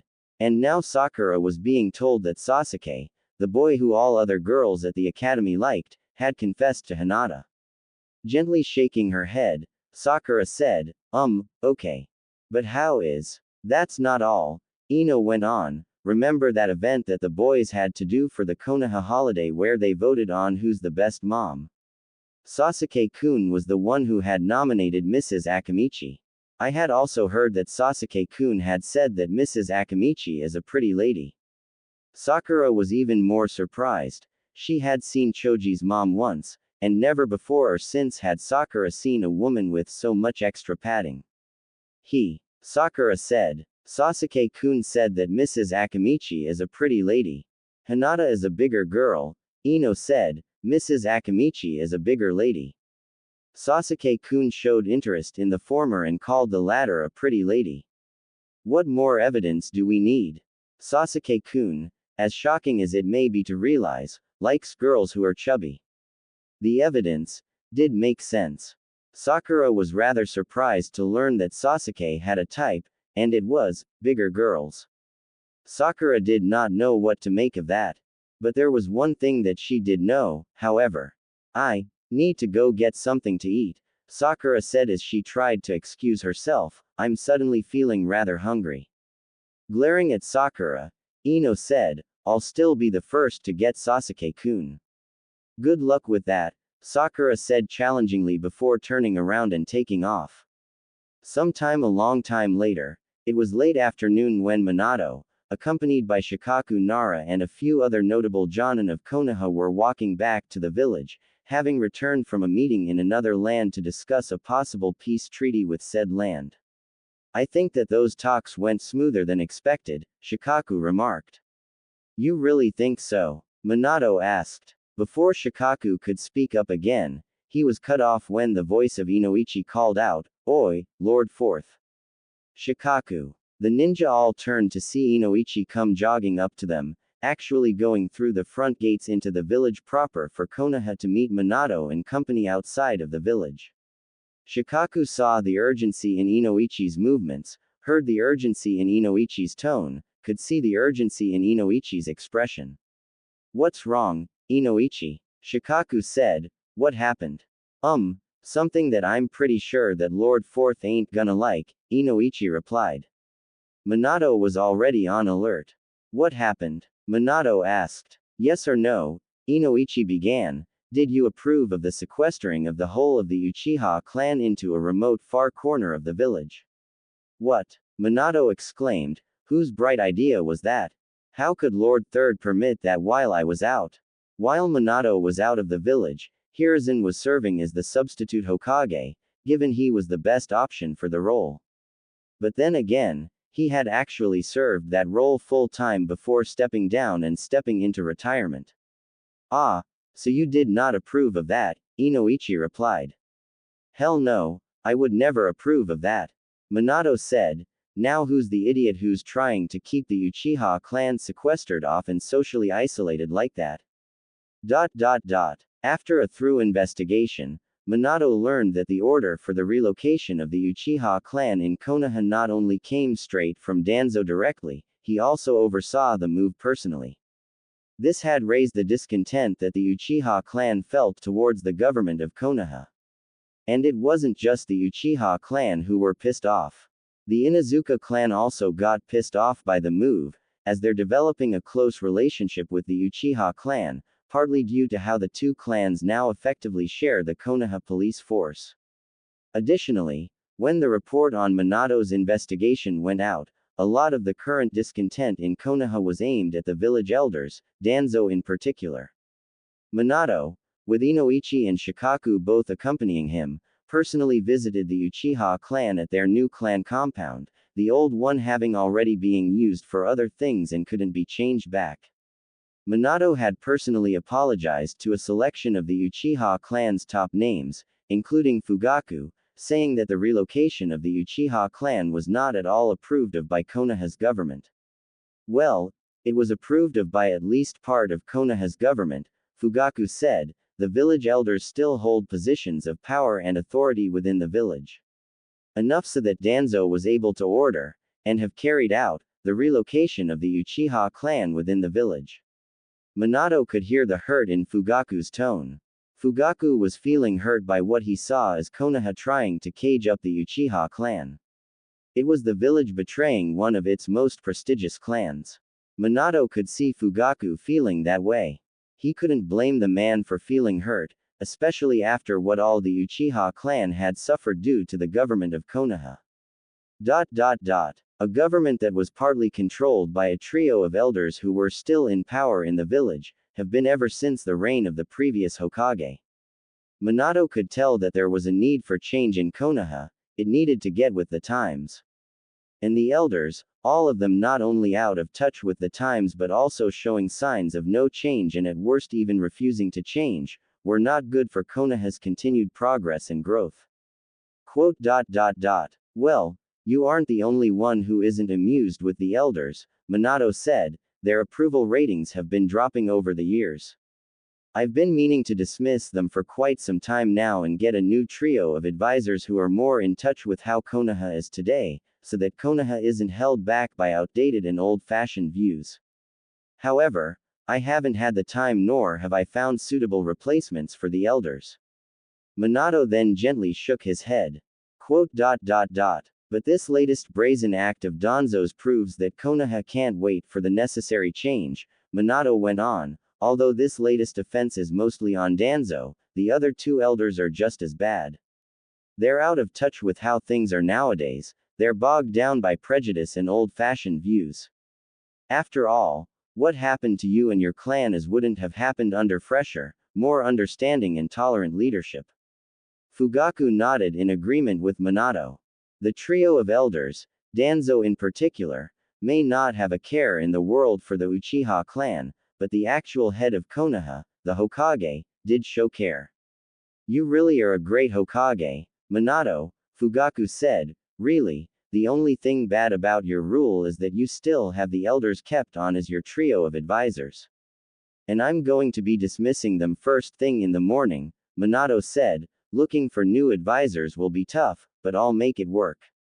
Minato turned to look to Inoichi, who stood with Shikaku.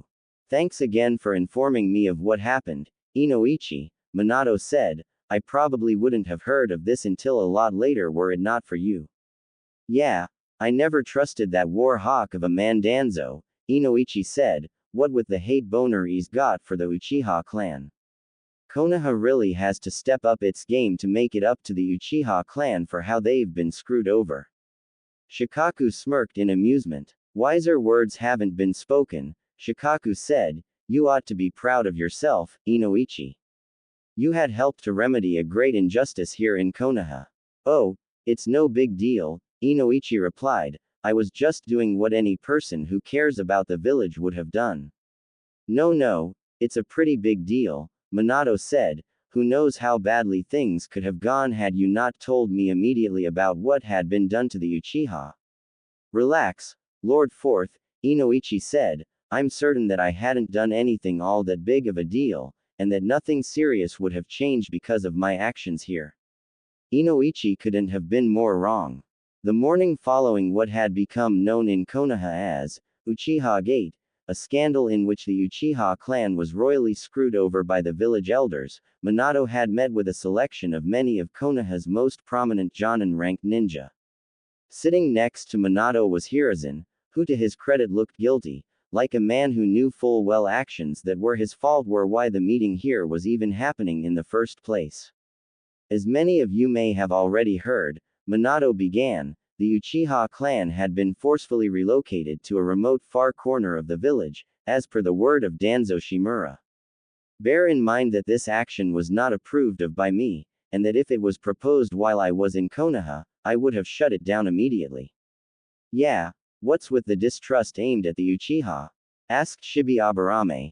Their only major fault within recent memory is how they did nothing to help fend off the attack of the Nine Tails a couple of years back, and it's been confirmed that the reason they were a no-show is because they had been ordered by the elders to focus solely on evac and escort duty to keep civilians away from the fighting.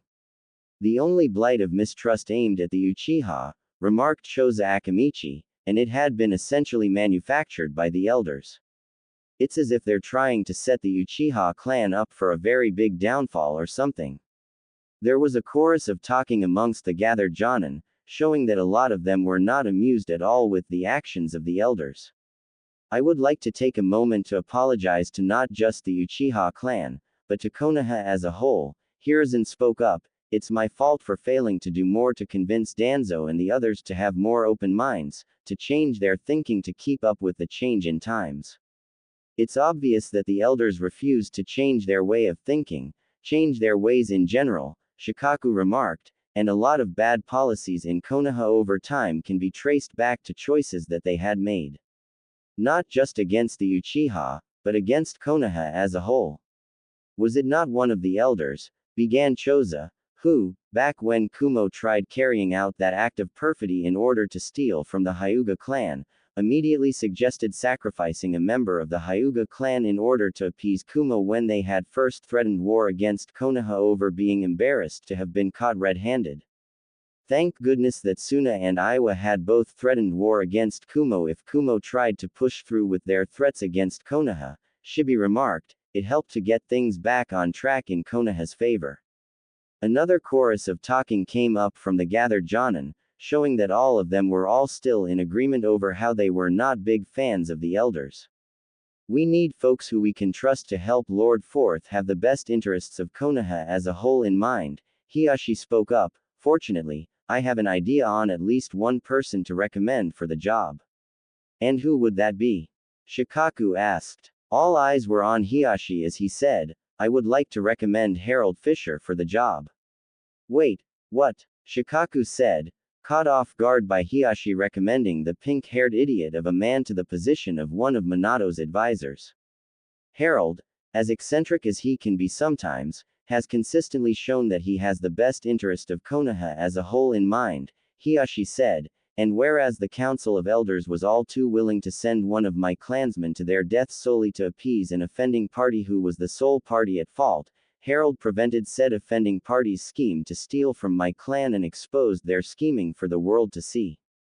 There's also how Harold is also one of the brave heroes who aided Lord Fourth in subduing the Nine Tails when it had attacked.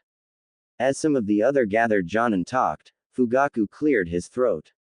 I was planning to recommend Inoichi Yamanaka for similar reasons, Fugaku said, in addition to Inoichi being the one who reported things to Lord Fourth about what the elders did to the Uchiha clan, he had also helped with settling reparations to the Uchiha clan.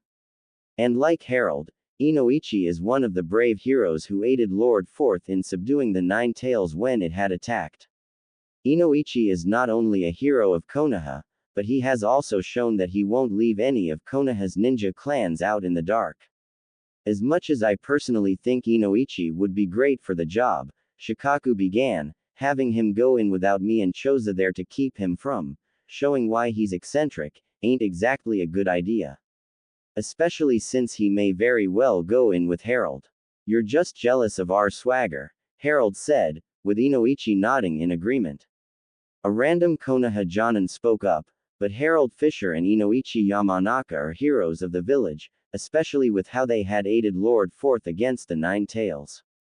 It wasn't just the two of them, a random female Konoha Jonin added. Sume Inazuka was also there and lent aid, reportedly even landing a strike on the Nine Tails herself.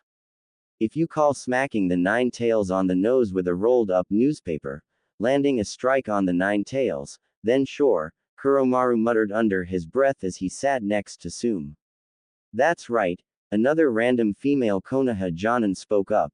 Sume, Harold, and Inoichi are all heroes of Konoha who have helped to save the village and had done many acts in service to the village as well. They don't sit around gathering dust and barking orders unlike the elders. As a new chorus of talking happened amongst the gathered Jonin, Minato had a look of deep consideration on his face. Quote. They all do have the confidence of the people, Minato said, not to mention that they all do have good records. After a few more moments, Minato said, perhaps I'll make Harold, Inoichi, and Sume my new trio of advisors. Are you sure you want to make all three of them your new advisors? Shikaku remarked, I mean, Inoichi under the right circumstances can be managed. But you're gonna throw him in with both Harold and Sume. Harold's bad enough, but Sume is pretty crazy. It's called aura farming, Shikaku, Sume said. No, it's not, Kuromaru said flatly. Despite the mild protest from Shikaku, and Kuromaru to a lesser extent, pretty much every last one of the gathered Jonin were in support of the idea of the trio of Harold, Inoichi, and Sume being the new trio of advisors in service to Minato. They were notable heroes, and they had a good few noted accomplishments to their names. After a few moments, Minato spoke up. Quote. Yes, I think I will appoint Harold, Inoichi, and Sume to the role, Minato remarked, provided that they will accept. Oh hells yeah, Harold said, with Inoichi and Sume also both agreeing. As the other Jonin, as a whole all cheered, Hiruzen turned to look to Minato. Are you certain that this is a good idea? Hiruzen asked. Konoha needs leadership that it can trust, Minato replied, and Harold, Inoichi, and Sume have the trust of the people. I do agree with that, Hiruzen said, but Shikaku is right about how the three of them have all shown to be eccentric. Some of the greatest people in history can be said to have been eccentric, Minato replied, and relax, Lord Third. I'm certain that there will be no negative consequences to Konoha over making Harold, Inoichi, and Sume my new advisors, and that everything will be smooth sailing. Minato couldn't have been more wrong. A couple of years had passed since that day, and now Minato's son Naruto, as well as Naruto's peers at the academy, were all around 12 years old. Graduation was coming up, and in order to pass and be made a genin, the students had to perform the clone jutsu, making at least 3 clones in order to pass. Naruto still hadn't been able to work out the basic clone jutsu, but he had firm mastery over the shadow clone jutsu. Using that, he made the required 3 clones needed in order to pass. As a result, he received a Konoha headband from Iruka, who was presiding over the graduation test that the students had to do. Naruto had grown more since that day a couple of years ago when his dad got new advisors. Naruto's spiky blonde hair now was longer, more closely resembling how long his dad had let his hair grow. Naruto also wore a baggy long-sleeved orange shirt under a similarly baggy white t-shirt, baggy cargo pants held up with a belt, and the sandals that all shinobi seemed to wear. Naruto also saw his peers who also got their Konoha headbands. Most wore theirs the way most other Konoha shinobi wore their headbands, over their foreheads. However, Naruto saw that not all of his peers wore their headbands like that. Shikamaru, for example, wore his in an armband around his left bicep. Sakura wore hers as a hairband. Naruto also saw Hinata wear her headband around her neck, sort of like a necklace. Seeing that, as well as thinking it helped Hinata to look cute, Naruto decided to wear his headband around his neck as well, doing the same as Hinata. After the students who had graduated all got their headbands, they were dismissed until their teams were decided upon. Naruto was rather excited. He bet that Minato would be excited to see him having graduated from the academy and was now an official shinobi of Konoha. As Naruto made his way to see his dad, however, he stopped short when he heard Hinata call out to him. Naruto stopped to turn and see Hinata come up to him as quickly as possible. Hinata had also grown over the years into the 12-year-old that she was now. Her dark hair was worn in a cute short Heim style with bangs framing her face. She wore a cream-colored hoodie, leggings that ended about 3 inches above her ankles, the same shinobi sandals that Naruto had, and Hinata same as Naruto wore her headband around her neck. Hinata was also still notably rather plump, with a casual glance suggesting she clocked in at 150 kilograms. Hinata had been a big eater and constant snacker for pretty much as long as Naruto had known her. Not, of course, was Naruto bothered by that. Hinata had always been kindly to him, so why bother getting hung up over her size? Besides, Choji was also big-boned and he still was effective enough to become a genin.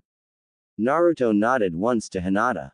"What's up?" Naruto asked. "I didn't get the chance to congratulate you on graduating," Hinata replied. "Oh, thanks," Naruto replied. "I was just on my way to go see my dad. I'm betting he'll like to see it that I had graduated. My father is bound to be pleased that I had graduated as well," Hinata said. "He has been very kindly ever since I had found my confidence and had been able to prove myself to him in training with my little sister." Indeed, Hinata, due to following some advice that she got, albeit following it way too much, had been able to keep calm and maintain some nerve in the face of trouble. As such, she was able to finally win matches against Hanabi, and do so frequently enough that she evened the score. Hiyashi, pleased to see Hinata finally showing some worth, was happy with the progress and said that so long as Hinata kept it up, he wasn't going to complain. As things stood right now, Hinata and Hanabi were still even. The two sisters kept pushing one another, they kept improving. This progress and improvement is exactly what Hiyashi wanted. He was getting what he wanted, so he couldn't care less about what all else went on. And it wasn't just earning Hiyashi's respect that Hinata had been able to accomplish after gaining her nerve and confidence. Hinata had a curious look on her face. "Where is your father?" Hinata asked. "At the Hokage office building," Naruto replied. Even to this day, Naruto's status as Minato's son is a well-guarded secret, something only a very small handful of people in Konoha are familiar with. Hinata is one of the many people who didn't know, and Naruto was going to have to ask her for some privacy before he met with Minato. As the two now genin walked, they ran into Harold Fisher. He wore his flask jacket open, showing that he sported a baggy t-shirt with the logo of a popular brand of beer on it over a dark-colored long-sleeved shirt. The rest of Harold's outfit matched with what was commonly worn by Konoha shinobi ranked Chunin and up. Harold was forcefully escorting, to the surprise of Naruto and Hinata, Mizuki-sensei, who looked rather beaten up. "Oh, word up lil, dude," Harold greeted as he waved at Naruto. "Mr. Fisher, what happened with Mizuki-sensei?" Naruto asked. "Oh, Harold began, trying to find the words, mature adult legal trouble stuff. He's in for quite the stern talking to. It wouldn't have happened if that damn talking dog didn't catch me, Mizuki scowled. Yeah, Kuromaru is awesome, Harold replied as he proceeded to take Mizuki away. Both Naruto and Hinata looked on confused, but shrugged it off. The two of them then made their way to the Hokage office building, where Hinata was asked to remain on the ground floor, as Naruto's dad worked on a higher floor. Hinata agreed, although she did wonder how high of a rank Naruto's dad held in the government of Konoha. When Naruto knocked on the door to Minato's office, he waited a bit for a response, and that response came when he heard Minato call out, "Who is it?" "It's me," Naruto replied. "Oh, come on in," Minato called back. Naruto then walked into the office and saw Minato sitting at his desk. Is now a bad time?" Naruto asked while closing the door behind him. "No, I was actually about to go out for a quick lunch break," Minato replied. Minato then spotted the headband around Naruto's neck. Minato smiled warmly. "I see that you had graduated from the academy," Minato remarked. "Yeah, I just wanted to tell you that I had graduated and wanted you to see," Naruto said, looking and sounding a bit pleading for attention. Minato did not miss that. He let out a gentle and resigned sigh. "It's great that you had graduated from the academy, and I couldn't be more proud," Minato said. "The only thing about it that I don't like is how I wasn't there for you as much as I would have liked. You deserve better than what I had been able to give." "Oh no, I know you're really busy with work," Naruto replied. "I know that you have a lot of big responsibilities and whatnot. I was just hoping to impress you is all." "And impressed I am," Minato replied. He got up from his desk, walked up to his son, and drew him into a warm, loving hug. "You continue to impress me more than you can guess, Naruto," said Minato. "Don't go doubting that." Letting go of Naruto, Minato said, "Now, I'm betting you're gonna wanna know who your teammates will be, as well as who your sensei will be. I think I'm supposed to wait for the briefing, like what Konoha ninja are supposed to do," said Naruto. "Ah, you wanna avoid spoilers," Minato said. "Good, you're showing maturity as a ninja already. Is there anything else you wanna ask about?" "Oh, Mrs. Fisher wanted me to let you know that there's an issue with the stove at home," Naruto began. "It's not working for some odd reason. Also, I ran into Mr. Fisher on the way here, and he was forcefully escorting Mizuki-sensei. Mr. Fisher said that Mizuki-sensei is in trouble, but I'm not exactly sure what for." Minato sighed. "Let's just say that Mizuki had been caught breaking a lot of rules," Minato said, "very serious ones. I don't wanna scare you with the details." Naruto nodded once to his dad in understanding before saying he had to get back home, saying he'll see his dad there when he gets off of office work for the evening. Minato nodded in agreement and saw Naruto out. Minato, as he closed the door behind Naruto, still felt pangs of regret. Naruto had done a lot of growing up, all while Minato was running the village. It was an awesome responsibility and a huge honor to be the Hokage, but it didn't leave a lot of free time for family. Minato wouldn't blame Naruto for resenting him, or worse hating him, for being gone so much. It would break Minato's heart as there was no one who meant more to Minato than Naruto, but he would understand. Minato simply wasn't there for Naruto as much as he owed to him. It made the Hokage wish that things could be different. But at the same time, Minato was also proud of Naruto. He was toughing it out, he was dealing with it. Perhaps it was because Naruto still had some support while growing up. Sophia Fisher was the most constant adult in Naruto's life, but Jiraiya was also around enough to actually be in Naruto's life more than Minato had been. Minato owed a lot to both Sophia and Jiraiya. Sophia for basically raising Naruto, and Jiraiya for tutoring and training Naruto. Mind you, Minato was a bit surprised when he learned that Jiraiya had begun teaching Naruto the Rasengan after Naruto turned 10, Jiraiya gave the defense of wanting to give Naruto an awesome birthday gift by teaching him a cool new technique. But Minato relaxed, and even helped Naruto with perfecting the Rasengan. Minato later in a private conversation with Jiraiya had learned that Jiraiya had intentionally taught Naruto the Rasengan while leaving out one or two bits so that Minato can come in and finish the job. Jiraiya had deliberately manufactured an excuse for Minato to spend time with Naruto. Minato never stopped being surprised by his old sensei. He also never stopped being thankful towards Jiraiya. He may be a bit eccentric in a goofy old perv way, but Jiraiya was still bar none the wisest man who Minato had ever come across. And now Naruto, with his academy training done and having received tutoring and training from Jiraiya, was a ninja. Minato only hoped that Jiraiya's more mature interests didn't rub off on Naruto. A few days later, Naruto, after he had his photo taken for a file, returned to the academy, as that's where he and his peers will learn who will be on which team and with which Jonin as their sensei. Naruto ended up finding a seat next to Sasuke. The two boys had grown close as good friends, with Sasuke saying that he finds Naruto to be the only one able to keep up with him. Sasuke's raven hair shot up in the back, but he had bangs framing his face. He wore a blue short-sleeved shirt, the Uchiha clan crest on the back, white baggy shorts held up with a belt, and shinobi sandals.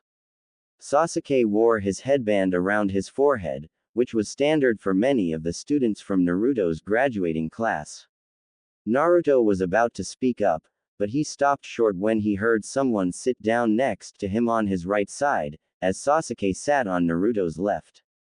Naruto turned to look and saw that it was Sakura who sat down next to him. Her pink hair was grown long. She wore a short-sleeved dress with green shorts worn under it, shinobi sandals, and her headband as a hairband. Sakura was also notably well-fed, being as big of a person as Hinata.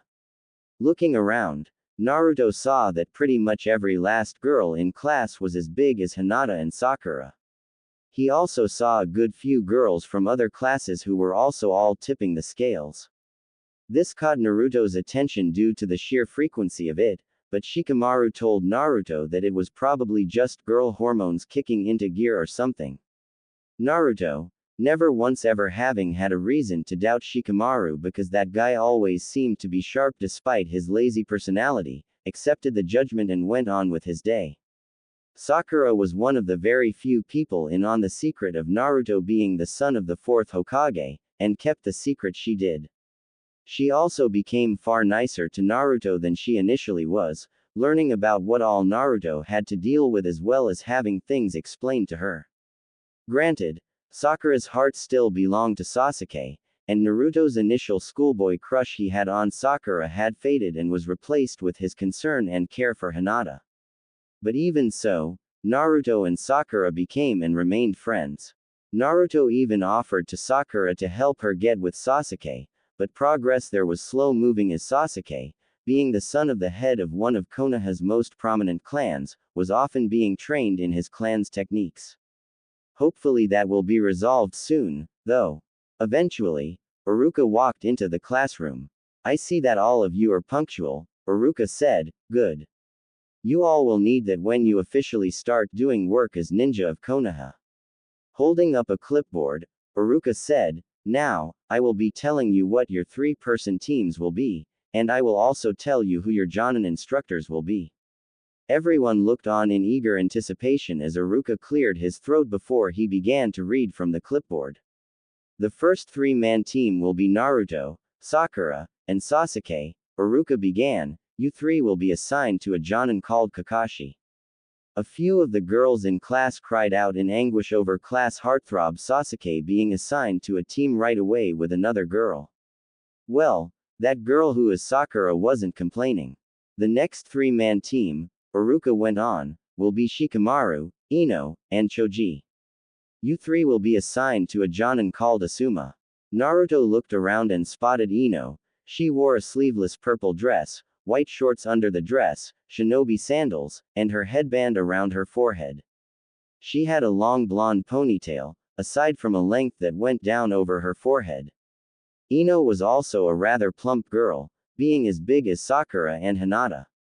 The next three-man team, Iruka continued, will be Shino, Hinata, and Kiba. You three will be assigned to a Jonin called Kurenai. Naruto looked around, and saw Hinata, who nodded in understanding and acceptance. Naruto felt it would have been nice if he were on the same team as Hinata, but he knew that the senseis knew best and wouldn't question their judgment. A number of other teams were set up and assigned to senseis, but after that class was dismissed. It would be the last class that Naruto would ever have at the academy.